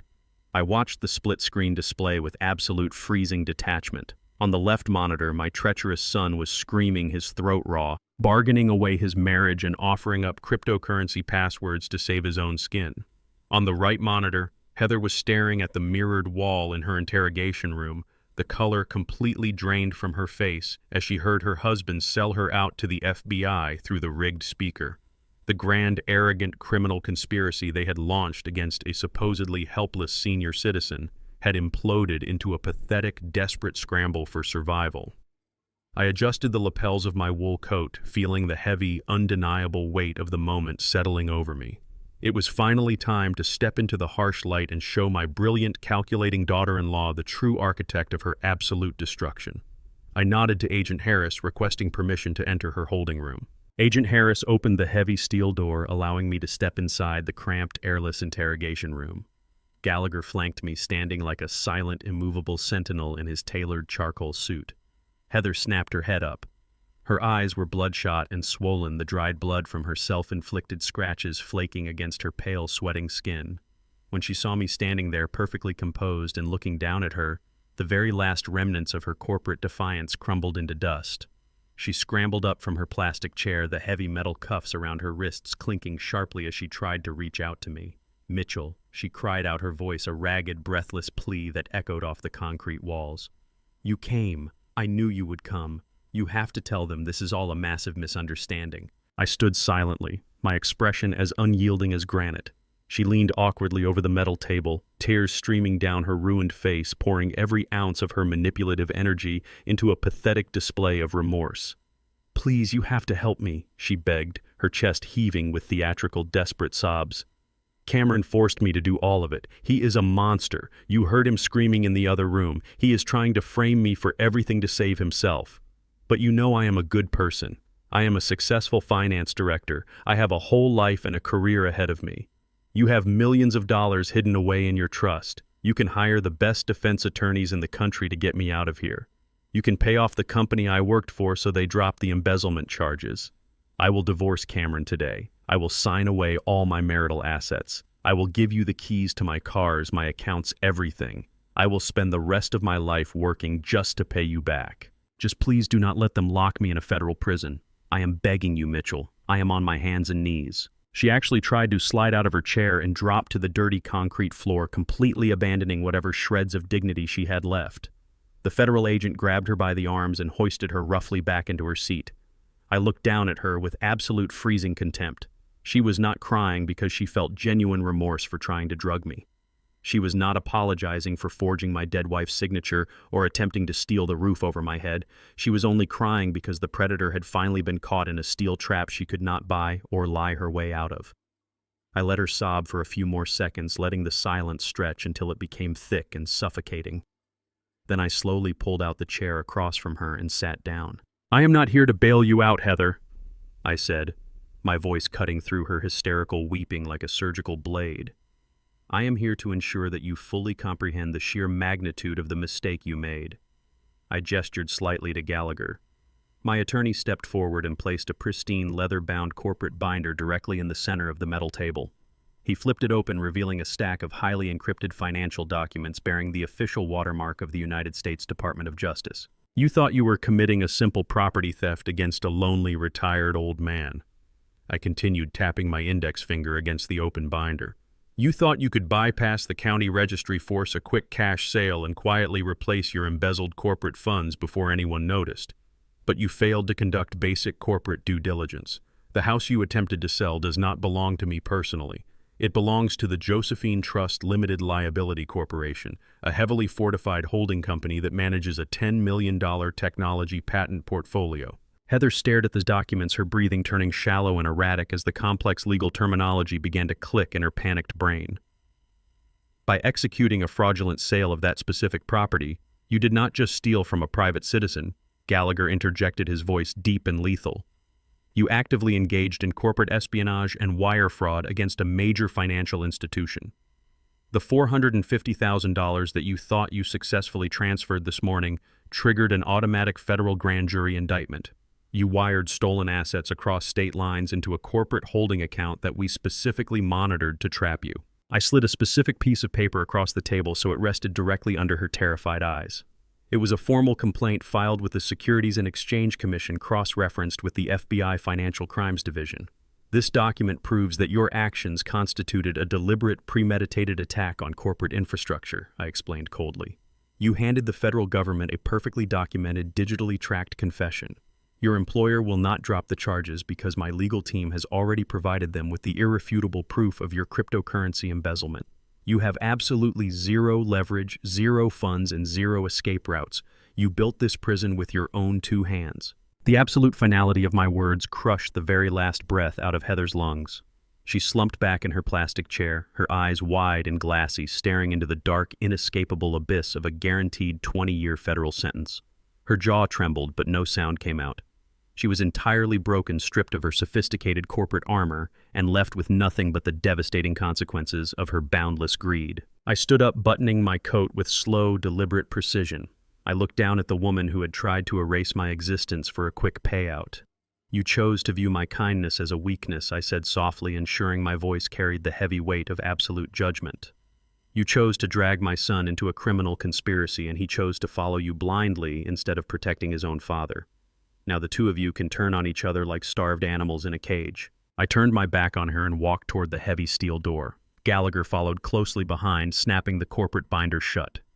As the federal agent pulled the door open for us, Heather finally found her voice, letting out a raw, agonizing scream that echoed down the sterile precinct hallway. I did not pause. I did not look back. I stepped out of the interrogation room, leaving them exactly where they belonged to face their inevitable and entirely deserved fate. It took Heather exactly 36 hours to scrape together enough liquid capital to post her exorbitant federal bail. She liquidated her remaining legitimate stock options, pawned her diamond engagement ring, and surrendered the title of her luxury sedan to a shady, relentless bondsman just to secure her temporary release late on Sunday night. She did not waste a single second checking on Cameron, who remained rotting in his cold concrete holding cell, completely unable to post his own bail. Her survival instinct was entirely focused on one singular, desperate goal. She had to reach her corporate office before the sun came up on Monday morning. She needed to access the company servers, wipe the internal financial ledgers, and deploy a destructive malware virus to erase her digital footprint before the external auditors arrived. I knew every single detail of her frantic, miserable scramble because Robert Gallagher had paid the bail bondsman to track her every movement. We knew exactly what time she hailed a cheap cab. We knew exactly what time she approached the towering glass and steel corporate headquarters in the financial district. And we knew exactly what was waiting for her inside. Heather swiped her corporate badge at the employee entrance just past 6 in the morning, her hands trembling violently as the green light beeped in the quiet, completely empty lobby. She sprinted toward the elevators, bypassing the security desk entirely. Her expensive designer suit was heavily wrinkled and stained from her time in the precinct, her hair pulled back into a messy, frantic bun. It was a stark, pathetic contrast to the impeccable, arrogant executive she usually portrayed to the world. She reached the executive floor, sprinting down the carpeted hallway and bursting into her private corner office. She threw herself into her ergonomic leather chair and aggressively shook her computer mouse to wake the dual monitors. She typed her administrative password with lightning speed, her eyes wide with desperate, suffocating anticipation. A sharp red error message instantly flashed across both screens. Access denied. Administrative privileges revoked. She slammed her fists against the keyboard, letting out a sharp, panicked curse that echoed off her office walls. She tried her secondary credentials, then her emergency bypass codes, her fingers slipping over the keys in her haste. Every single attempt was met with the exact same glaring red rejection. Before she could even process the magnitude of her digital lockout, the heavy glass door of her office clicked open. 2 towering, broad-shouldered corporate security guards stepped into the room, their expressions completely neutral and unyielding. The chief executive requested your immediate presence in the main boardroom. The lead guard stated, his voice echoing loudly in the sudden, tense silence. Heather swallowed hard, a cold, heavy knot forming deep in her stomach. She smoothed her wrinkled jacket, forced her chin up, and marched out of her office, flanked tightly by the heavy guards. She genuinely believed she could still talk her way out of it. She thought she could spin a masterful corporate lie about a compromised server or a complex banking error. She pushed open the heavy double doors of the executive boardroom, ready to deliver the performance of her life. Her words died instantly in her throat. The massive mahogany table was not empty. At the head of the table sat the ruthless, highly respected head of the firm. Flanking him were 3 severe-looking men in dark suits, the elite forensic accountants brought in specifically for the audit. And sitting directly across from the chief executive, calmly sipping a cup of dark roast coffee, were Robert Gallagher and myself. Heather stopped dead in her tracks, her manicured fingers gripping the edge of the heavy glass door as if she needed it to keep from collapsing onto the floor. Mitchell. She breathed, her voice barely a raw whisper, her eyes darting frantically between me and her furious employer. What are you doing here? I set my coffee cup down on its ceramic saucer with a soft, deliberate clink. I am just observing the natural consequences of your boundless ambition, Heather, I replied smoothly. Your employer graciously invited me to attend this morning's preliminary audit review, considering my holding company is officially listed as the primary victim of your recent wire fraud attempts. The chief executive stood up, tossing a thick, heavily tabbed binder onto the center of the mahogany table. It was the exact same dossier Gallagher had presented to her in the police interrogation room, only this one was expanded with devastating internal company metadata. You have absolutely, completely destroyed yourself, Heather, the executive said, his voice vibrating with barely contained rage. Mr. Gallagher and his team provided us with your offshore routing numbers yesterday afternoon. Our information technology department isolated your terminal and verified every single transaction. You bypassed our dual authentication protocols. You funneled over $500,000 of our operating capital into a volatile cryptocurrency exchange, and you lost every single penny of it in a market crash. Heather opened her mouth, her corporate survival instincts kicking in one last pathetic time. Sir, please, you have to listen to me, she stammered, stepping forward with her hands raised defensively. My system was hacked. Someone compromised my administrative tokens over the weekend. I came in early today specifically to secure the network and report the breach to the technology department. We can track the protocol addresses. The executive let out a harsh, barking laugh of pure disbelief. Do not insult my intelligence, he snapped, pointing a sharp finger directly at her face. We have the internal security camera footage of you initiating the transfers from your own desk after hours. We have the digital logs of you covering the financial discrepancies with falsified expense reports. And we have the federal indictment filed against you for attempting to launder our stolen funds through a fraudulent real estate transaction involving Mr. Mitchell's corporate entity. You are not a victim of a sophisticated cyber attack. You are a common corporate thief, and you are officially terminated effective immediately. The final shred of Heather's carefully constructed world shattered into millions of jagged, irreparable pieces. She looked at me, her eyes wide with a frantic begging desperation, hoping for a sliver of the mercy she had never shown anyone else. I simply looked back at her with a cold, unyielding stare offering absolutely no salvation. She had tried to drug me, steal my home, and lock me in a psychiatric ward. There was no room left for forgiveness. The chief executive nodded sharply to the two security guards standing at the boardroom door. "Strip her badge, confiscate her company phone, and escort her out of the building," he ordered. "Do not let her touch a single piece of equipment on the way out." The guards stepped forward, flanking her tightly. One of them pulled the corporate lanyard from her neck, severing her final tie to the life she had sacrificed everything to build. She did not fight them. She was completely hollowed out, marching silently down the hallway as dozens of her former colleagues stepped out of their cubicles to watch her spectacular, humiliating downfall. The whispers and judgmental stares of the people she once commanded echoed through the open floor plan. They escorted her into the massive lobby, pushing her through the revolving glass doors and out onto the cold, unforgiving concrete of the financial district. I stood by the towering boardroom window alongside Gallagher, looking down at the busy street below. Heather was standing alone on the pavement, clutching a small cardboard box of her personal desk items, completely abandoned by her husband, stripped of her wealth and facing decades in a federal penitentiary. I watched her pull her personal cell phone from her pocket with trembling hands. She was staring at the blank screen, realizing she had absolutely no one left to rely on. Her money was gone, her reputation was destroyed, and her freedom was ticking away by the second. She slowly brought the phone to her ear, dialing a number in a state of absolute pathetic desperation, praying for a miracle that would never come. My smartphone vibrated deep inside my wool coat pocket. I remained perfectly still by the towering boardroom window, looking down at the tiny, defeated figure of my daughter-in-law standing on the cold concrete pavement of the financial district. I pulled the device out and glanced at the bright screen. The caller ID displayed Heather's name. She was standing exactly 50 stories below me, shivering in the brisk morning air, clutching her cell phone to her ear like a final lifeline. She had absolutely nowhere else to turn. Her corporate accounts were locked tight. Her personal savings were seized by federal investigators. Her husband was sitting in a county jail, holding cell, actively collaborating with the authorities to ensure she took the heaviest possible prison sentence. I swiped the green icon to accept the call and brought the phone to my ear, remaining completely silent. The line crackled with the harsh sounds of the busy city streets. I could hear the roar of passing delivery trucks, the sharp honk of a taxi cab, and the rapid, ragged sound of Heather breathing. "Mitchell," she gasped, her voice trembling so violently she could barely form the syllables.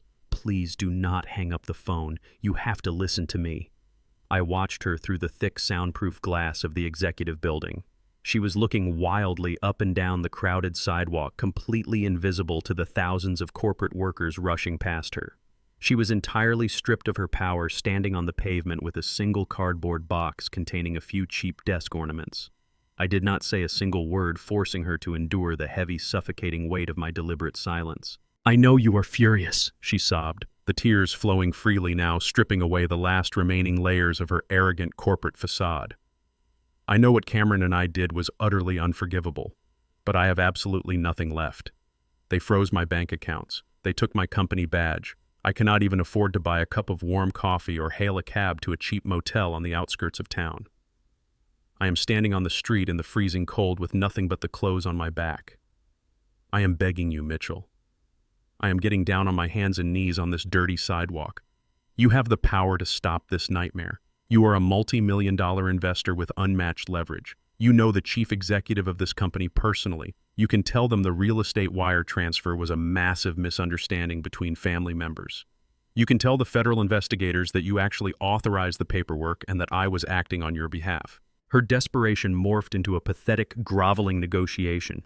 She was rapidly throwing away every single boundary, ethical standard, and shred of dignity she possessed. "I will do whatever you want," she pleaded, her words tumbling out in a frantic, overlapping rush. "I will sign a full, legally binding confession taking the blame for everything Cameron did. I will officially divorce him today so he never bothers you again. I will sign away my rights to any marital assets we have left. I will even surrender my own parents' retirement accounts to your trust if you just give me a chance. Just please withdraw the federal fraud complaint. I will work for you, Mitchell. I genuinely mean it. I will be your personal assistant, your housekeeper, your absolute servant. I will cook your meals from scratch, scrub your floors, clean your massive house, manage your daily schedule, and run every single one of your errands. You will never have to lift a finger for the rest of your natural life. I will spend the next 20 years of my existence working for you for absolutely free just to pay back the debt I owe you. I will be the loyal, obedient daughter you never had. Just please, I cannot survive in a federal penitentiary. Do not let them lock me in a cage." I watched her wipe her nose with the sleeve of her expensive, ruined blazer. She was offering to become an indentured servant to the very man she had tried to lock inside a psychiatric ward just 24 hours prior. She truly thought my wealth and my age meant I craved absolute control over another human being. She assumed I was just as corrupt and transactional as she was willing to trade a federal crime for a lifetime of free domestic labor. I listened to her string together empty promises, crying hysterically about her ruined reputation and her terrified state of mind. She never once apologized for the sheer cruelty of her actions. She only apologized because she had been caught by a superior force. I turned away from the towering window and walked slowly back toward the massive mahogany boardroom table. The chief executive and the forensic accountants had already exited the room to prepare their formal legal filings against her. Robert Gallagher remained seated in the corner reviewing a digital contract on his tablet, completely unbothered by the dramatic downfall occurring just outside the building. I sat down in a plush leather executive chair. In the center of the table rested a delicate porcelain teapot and a matching ceramic cup freshly brewed by the executive hospitality staff. A soft curl of steam rose from the spout carrying the soothing, earthy aroma of premium chamomile. I poured myself a fresh cup, the hot liquid splashing gently against the porcelain sides. I picked up the cup by its delicate handle and brought it to my lips. I took a slow, deliberate sip, letting the rich, warm tea soothe my throat. The flavor was sharp and pure, completely untainted by heavy commercial sedatives or malicious intentions. Through the phone speaker, Heather continued to wail, her voice growing increasingly hoarse and ragged. "Mitchell, please say something," she begged, her panic skyrocketing as my silence stretched into a second minute. "Tell me you will call your lawyers. Tell me you will fix this. I am freezing. People are staring at me. I have nowhere to go. I am totally at your mercy."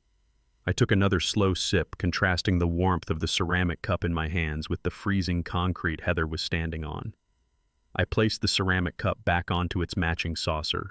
The soft clink of the porcelain echoed clearly through the phone microphone. Heather stopped crying instantly. She heard the sound of the teacup and sucked in a sharp, terrified breath.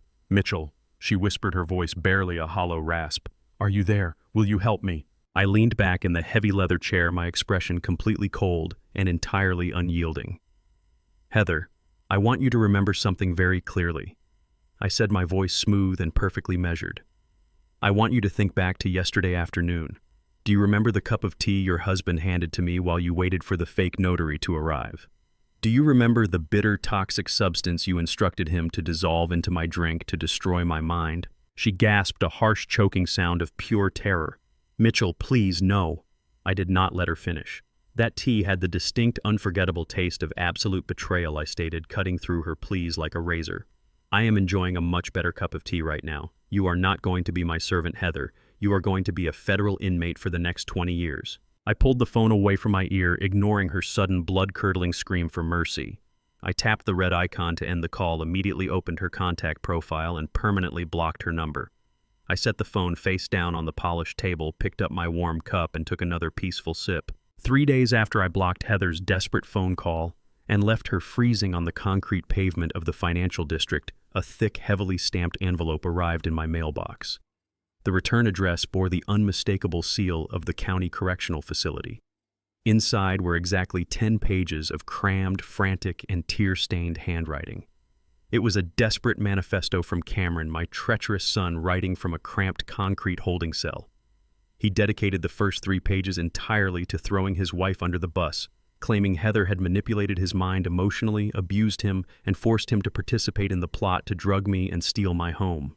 He spent the next 4 pages attempting to weaponize my profound love for his late mother, begging me to remember the innocent little boy I had raised. He wrote about our fishing trips, his middle school graduation, and the promises I made to Josephine to always protect him. The final 3 pages were a pathetic, groveling plea for salvation. He begged me to talk to the district attorney to withdraw the attempted murder charges and to save him from a brutal 20-year sentence. I read every single word sitting in my quiet, secure living room. I did not shed a single tear. I did not feel a sliver of sympathy. I simply picked up the phone and called Robert Gallagher, instructing him to arrange a formal legal visitation at the county jail for the following morning. The maximum security visitation room was a sterile, unforgiving environment consisting of cinderblock walls, flickering fluorescent lights, and thick panes of bulletproof glass. I sat on a hard metal stool, placing my wooden cane flat across my lap. Robert Gallagher stood directly behind me, his heavy leather briefcase resting on the small metal counter. A heavy steel door clanked open on the opposite side of the glass. A bored corrections officer escorted Cameron into the visitor booth. My son looked absolutely abhorrent. He was wearing an oversized, bright orange prison jumpsuit that swallowed his shrinking frame. His hair was greasy and unkempt, and dark, exhausted bags hung heavily under his bloodshot eyes. He slumped into the metal chair and snatched the telephone receiver from the wall with shaking hands. "Dad," he gasped, pressing his face against the thick glass, his voice cracking through the receiver speaker. "You came. I knew you would not abandon me. I am so incredibly sorry. You have to believe me, it was all Heather. She completely ruined my life." I picked up the receiver on my side of the glass, maintaining a perfectly rigid posture. "I am not here to listen to your excuses, Cameron," I said, my voice echoing with a flat, terrifying calm that instantly silenced his frantic rambling. "You are a 35-year-old man. You made a conscious, deliberate choice to drop a heavy commercial sedative into my tea. You chose to watch me drink it, hoping it would destroy my mind so you could steal my house." Cameron began to sob, heavy, ragged tears streaming down his face. "I was weak," he cried. "I was so scared of her. I will do anything, Dad. Just please do not let them send me to the state penitentiary. I will not survive in here." I gestured to Gallagher. My attorney stepped forward, unlatched his briefcase, and pulled out a crisp, meticulously drafted legal document. He slid it through the narrow metal transaction slot at the bottom of the glass partition. The papers came to rest directly in front of Cameron. "You are currently facing an extended sentence for conspiracy to commit elder abuse, kidnapping, and attempted murder," I explained clinically. "However, the district attorney respects my wishes as the primary victim. I am willing to formally petition the court for extreme leniency. I will request that they drop the violent felony charges and allow you to plead out to a minor misdemeanor. You will avoid a 20-year prison sentence and walk away with simple probation. But in exchange, you will sign the document resting in front of you. It is a full, irrevocable, legally binding renunciation of your status as my next of kin. You are signing away your right to any current or future inheritance, completely surrendering any claim to my estate, my properties, and my financial assets upon my death." Cameron stared down at the thick stack of legal papers, his tear-filled eyes scanning the bold, uncompromising legal jargon. The document was explicitly clear. By signing, he would be permanently disinherited. He would have zero legal standing to challenge my will, contest my estate, or request a single penny from my accounts ever again. He would be entirely cut off from his family bloodline in the eyes of the law. He swallowed hard, his hands trembling as he hovered over the signature line. I watched the pathetic gears turning in his panicked mind. He was weighing the value of his freedom against the perceived value of my estate. To Cameron, I was just a retired old man living on a fixed pension. He believed my entire net worth consisted of the modest suburban house he had tried to help Heather sell and the $40,000 decoy savings account that was currently locked down by federal fraud investigators. In his short-sighted, greedy calculation, he was trading a relatively insignificant inheritance for a golden ticket out of a brutal, violent prison environment. It was an incredibly easy choice for a coward. "Give me a pen," Cameron demanded, his voice breathless with a sudden, desperate urgency. He turned toward the corrections officer standing in the corner of his booth. "Please, I need a pen right now." The guard unclipped a cheap plastic pen from his uniform shirt and tossed it onto the metal counter. Cameron snatched it up as if it were a life preserver in a stormy ocean. He did not bother to read the fine print. He did not consult a defense attorney to review the binding clauses. He simply pressed the pen to the paper and aggressively scribbled his signature across every single designated line. He flipped the pages furiously, initialing the waivers, signing away his rights, and legally erasing himself from my family tree. He shoved the completed document back through the narrow transaction slot. Gallagher smoothly retrieved the papers, quickly verifying the signatures before stamping it with his official notary seal. "It is completely executed and legally binding." Gallagher confirmed, sliding the document into his leather briefcase with a satisfying snap. Cameron let out a massive, shuddering sigh of relief, slumping back into his metal chair. "Thank you, Dad," he gasped, wiping his sweaty forehead. "I swear to you, I will make this right. I will get a job. I will rebuild my life. You will see. I do not care about the house or the savings account. I just want my freedom." I stood up slowly from the metal stool, leaning my weight comfortably onto my wooden cane. "I am very glad you do not care about the money, Cameron," I said, my voice echoing with a chilling, absolute finality, "because you just gave up significantly more than a suburban house and a frozen savings account." I reached into my coat pocket and pulled out a single, heavily embossed sheet of premium paper. It was the official certified valuation statement for the Josephine Trust Limited Liability Corporation. I folded it neatly in half and slid it through the transaction slot, letting it rest on the metal counter right in front of him. Cameron picked it up with shaking fingers. He unfolded the paper, his bloodshot eyes scanning the official bank seals and the bold black numbers printed at the bottom of the page. The document clearly displayed a fully diversified liquid corporate portfolio holding a verified net worth of exactly $12,400,000. All the color drained from Cameron's face, leaving him looking like a corpse. His jaw unhinged, his eyes widening in pure, unadulterated horror as the true magnitude of his catastrophic mistake finally registered. He had just signed away a massive multi-million-dollar fortune to save himself from a trap he had willingly walked into. I hung up the receiver, turned my back on my screaming son, and walked out of the prison. The heavy oak doors of the federal courthouse swung open, and I stepped into the gallery with Robert Gallagher by my side. The courtroom was a sprawling theater of polished mahogany, high-vaulted ceilings, and an oppressive, suffocating silence. The air was thick with the distinct tension that only precedes a final, unalterable judgment. I took my seat in the front row, directly behind the prosecutor's table. I rested my hands on the curved handle of my wooden cane, my posture perfectly rigid, my expression completely unreadable. A few moments later, the side door opened, and the bailiffs escorted the defendants into the room. Heather walked in first.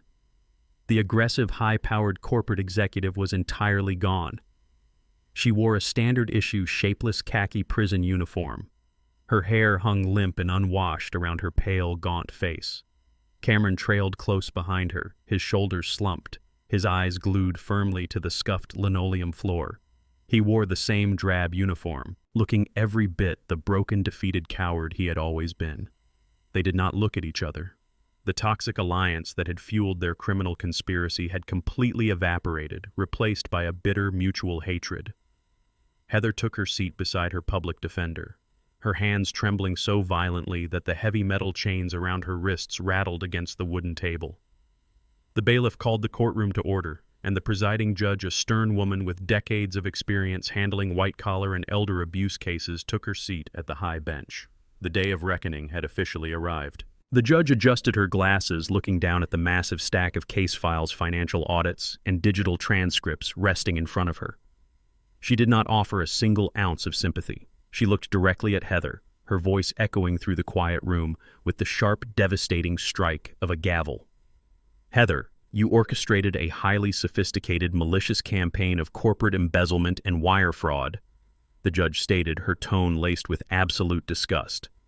"Furthermore, you attempted to cover your financial tracks by initiating a ruthless, premeditated attack on a vulnerable senior citizen. You forged legal documents, you hired unlicensed medical personnel for an illicit kidnapping, and you actively conspired to medically incapacitate your own father-in-law. These are not crimes of sudden desperation. These are the calculated actions of a deeply remorseless predator." The judge paused, letting the heavy weight of her words crush the remaining air out of Heather's lungs. "For the federal charges of corporate embezzlement, wire fraud, and aggravated elder abuse, you are sentenced to 12 years in a federal penitentiary without the possibility of early parole." Heather collapsed back into her wooden chair, her mouth opening in a silent, agonizing scream as the reality of a decade behind bars completely destroyed her. The judge then turned her stern, unyielding gaze toward my son. "Cameron, you stood by and willingly participated in the attempted drugging and financial ruin of the man who raised you." The judge continued. "I have reviewed the petition for leniency filed by the primary victim, your father, requesting a reduced misdemeanor charge in exchange for your total cooperation. I acknowledge your testimony against your wife and your formal relinquishment of your inheritance. However, this court cannot entirely overlook your active role in administering a dangerous psychiatric sedative to an elderly man. The justice system requires absolute accountability. The judge leaned forward, clasping her hands together. I am accepting the plea deal to drop the violent felony charges, saving you from a 20-year sentence. But your actions warrant severe consequences. You are hereby sentenced to 5 years in a medium-security state correctional facility, followed by 5 years of heavily monitored probation. Cameron dropped his head into his hands, sobbing loudly. He had avoided the maximum sentence, but he would still lose half a decade of his life trapped in a concrete cell, all for absolutely nothing. He wept bitterly, the harsh truth settling over him. He traded his father, his home, and a $12 million empire for a jail cell and a felony record. The judge slammed her wooden gavel down the sharp crack, finalizing the destruction of their greedy ambitions. The court is adjourned, she declared, rising from her leather chair and disappearing into her private chambers. The legal proceedings were officially over. The trap I had carefully laid was completely sealed. As the heavy reality of a 12-year federal sentence crashed down upon her, Heather completely snapped. The remaining shreds of her sanity and public decency evaporated into the sterile courtroom air. She shoved her chair backward with such violent force that it tipped over and clattered loudly against the hardwood floor. She spun around, completely ignoring the armed bailiffs stepping toward her, and locked her bloodshot, furious eyes directly onto me. "You did this to me!" she shrieked, her voice tearing through the quiet courtroom like a jagged piece of rusted metal. Her face twisted into a mask of pure, unadulterated hatred, the veins bulging visibly against her pale neck. "You planned every single second of this, you evil old monster. You had millions of dollars hidden away. You could have easily paid off my company. You could have saved my career. You ruined my entire life just to prove a point." The bailiffs rushed forward, grabbing her by the arms to restrain her, but she thrashed against their grip with the frantic, explosive energy of a cornered animal. The heavy chains around her wrists and ankles rattled fiercely as she fought them. "You set me up!" she screamed, spitting the words across the room as the officers began dragging her toward the heavy side doors. "You let me sell that house. You let me wire the money. You wanted me to go to prison. I hope you rot in your massive empty mansion, Mitchell. I hope you die entirely alone." I remained seated in the front row, perfectly still. I did not flinch. I did not raise my voice or offer a single word of defense. I just looked at her with an expression of absolute freezing indifference. I watched her kick and scream, blaming everyone else in the world for the consequences of her own boundless greed. She was a pathetic, broken thief who had finally run out of lies to tell. Cameron watched his wife being dragged away, but he did not say a word. He just stood there handcuffed and weeping before a second set of bailiffs escorted him out through the same heavy door.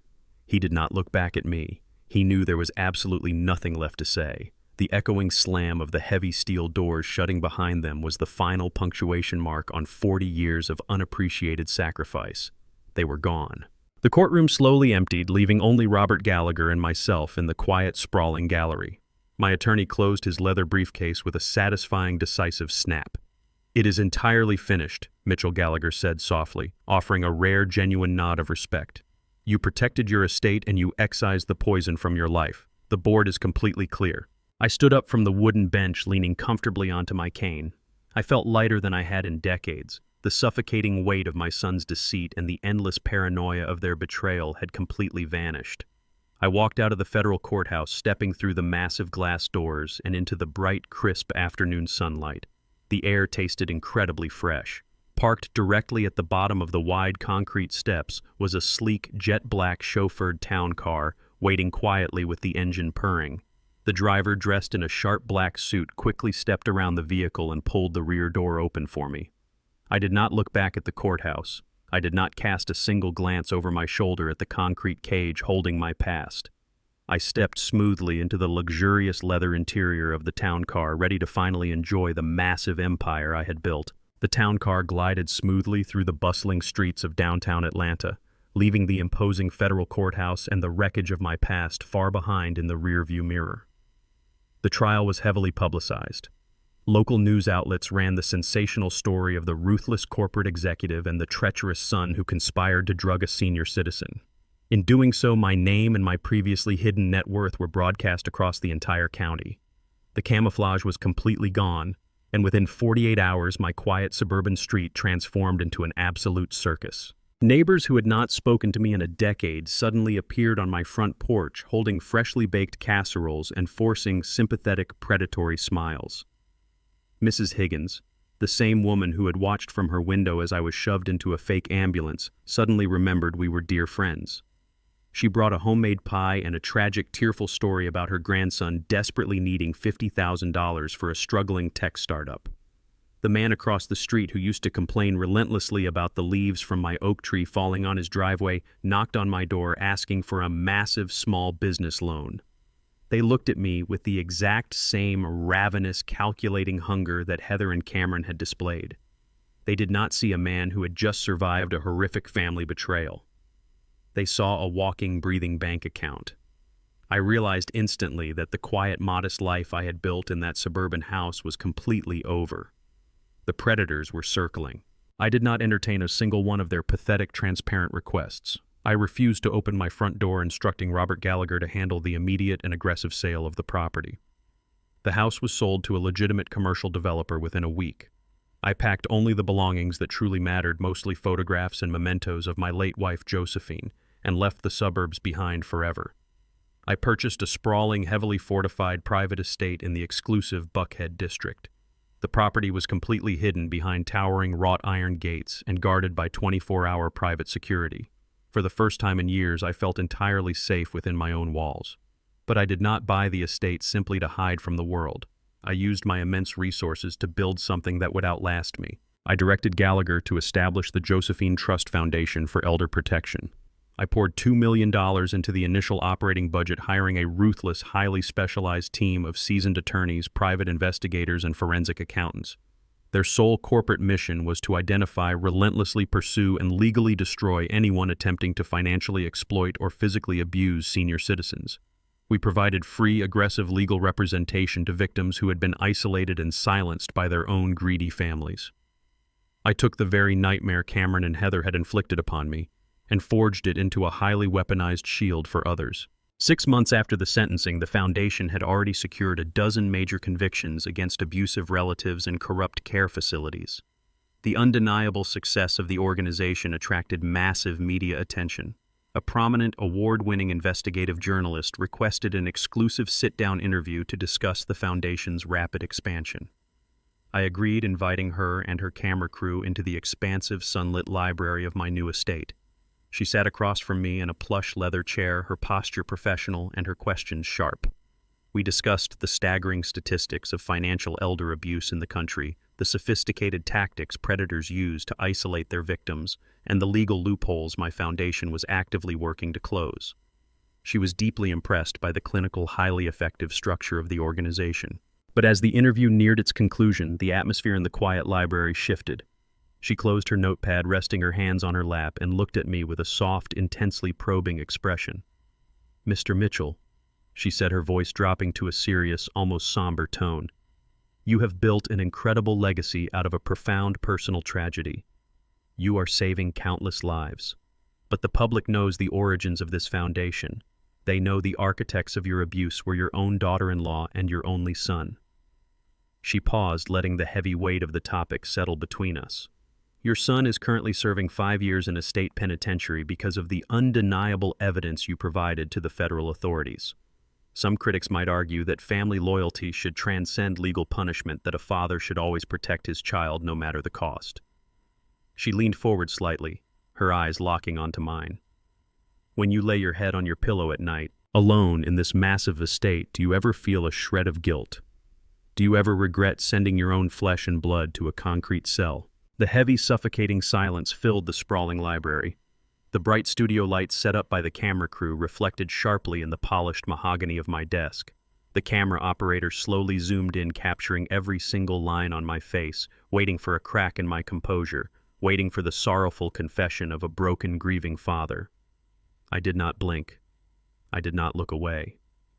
I turned my head slightly, bypassing the journalist entirely, and looked directly, piercingly into the cold, black lens of the television camera. "I did not put my son in a cell," I stated, my voice completely steady, resonating with a chilling, undeniable, absolute truth. He locked himself in the exact moment he dropped that toxic powder into my tea. I kept my gaze locked on the camera lens, speaking not just to the journalist in the room, but to the millions of viewers who would watch the broadcast, and specifically to the 2 inmates I knew would eventually see this footage. A prison is not built with steel bars and concrete walls. A prison is constructed by the choices we make when we believe no one else is watching. Cameron and Heather chose to view my age as a weakness. They chose to view my 40 years of parental sacrifice as an opportunity for theft. They constructed an elaborate, highly illegal conspiracy to strip me of my dignity, my home, and my free will. I simply provided the authorities with the exact blueprints of the cage they had already built for themselves. The journalist watched me completely captivated by the raw, unapologetic strength in my response. True love, whether it is romantic or parental, does not require you to set yourself on fire simply to keep someone else warm. I continued, my voice echoing firmly through the library. Society conditions us to believe that blood ties demand unconditional surrender. We are told to forgive the unforgivable simply because the predator shares our last name. I refuse to subscribe to that toxic, self-destructive ideology. When my son watched me lift that poisoned mug to my lips, he completely severed the familial bond. He became an active threat to my existence. And I eliminated that threat with the exact same clinical precision he intended to use against me. I feel absolutely no guilt for surviving. I feel zero regret for demanding justice. Walking away from toxic, dangerous people is not a failure of love. It is the ultimate expression of self-respect. I shifted my gaze back to the journalist, offering a calm, composed smile. In fact, I am utilizing this exact public platform to ensure my intentions remain permanently and legally unassailable. I reached into the breast pocket of my tailored suit and pulled out a thick, legally binding, heavily notarized document. I placed it gently on the table between us. As of this morning, I have officially and irrevocably restructured the entirety of the Josephine Trust Limited Liability Corporation. Every single property, every stock option, the multi-million-dollar tech patent portfolio, and the remaining $12 million in liquid capital have been permanently transferred into an unbreakable blind charitable trust. The journalist's eyes widened as the sheer magnitude of my financial declaration registered. I have legally stripped myself of the ability to reassign these assets, I explained smoothly. Upon my eventual death, every single remaining cent will automatically deploy to fund the Elder Protection Foundation in perpetuity. I deliberately chose a legal framework that cannot be contested, challenged, or dismantled in probate court by any living relative. My bloodline is officially and entirely disinherited from my wealth forever. Far away from the comfort of my sunlit estate, deep inside the cold, sterile confines of a federal penitentiary recreation room. Heather would eventually see this exact broadcast playing on a small caged television monitor. She would sit in her scratchy khaki uniform, surrounded by the bleak reality of her 12-year sentence, and watch the multi-million-dollar fortune she had destroyed her entire life to steal evaporate into thin air. In a separate, equally dismal state facility, Cameron would hear my words echoing through a communal screen. He would stare at the walls of his cell, haunted by the crushing, inescapable knowledge that he traded his freedom, his father, and an empire of wealth for a pathetic, greedy lie that yielded absolutely nothing. They were left with nothing but the devastating weight of their own consequences. The camera crew packed up their equipment, and the journalist thanked me profusely before being escorted off the secure property. I walked out through the heavy French doors of my study and stepped onto the sprawling, sun-drenched back porch of my estate. The meticulously manicured gardens stretched out toward the horizon, peaceful and perfectly quiet. The heavy iron gates at the perimeter stood tall, keeping the greed and the malice of the world firmly at bay. I sat down in a plush outdoor armchair, leaning my cane gently against the side table. My private chef stepped out onto the patio, silently placing a delicate porcelain cup of freshly brewed premium chamomile tea on the table beside me. A soft curl of steam rose into the crisp afternoon air, carrying the rich, earthy aroma. I picked up the cup by its delicate handle and brought it to my lips. I took a slow, deep sip. There was no strange powder. There was no bitter, toxic aftertaste of betrayal. There was only the pure, untainted flavor of absolute peace. I rested the cup back on its saucer, breathing in the fresh air. I was 70 years old, completely alone, and I had never been more powerful, more secure, or more entirely free. Another vital lesson this story teaches is that true strength demands absolute patience. Heather and Cameron believed manipulation and entitlement granted them power over an aging man. However, their blinding greed made them incredibly careless. They mistook silence for ignorance and stillness for weakness. His calm victory proves you never need to lower yourself to a toxic level to defeat them. By maintaining unyielding boundaries and letting them expose their own malice, you build an impenetrable fortress. Protect your peace fiercely because greedy relatives only hold power if you surrender. Please share your own personal stories of similar betrayals below.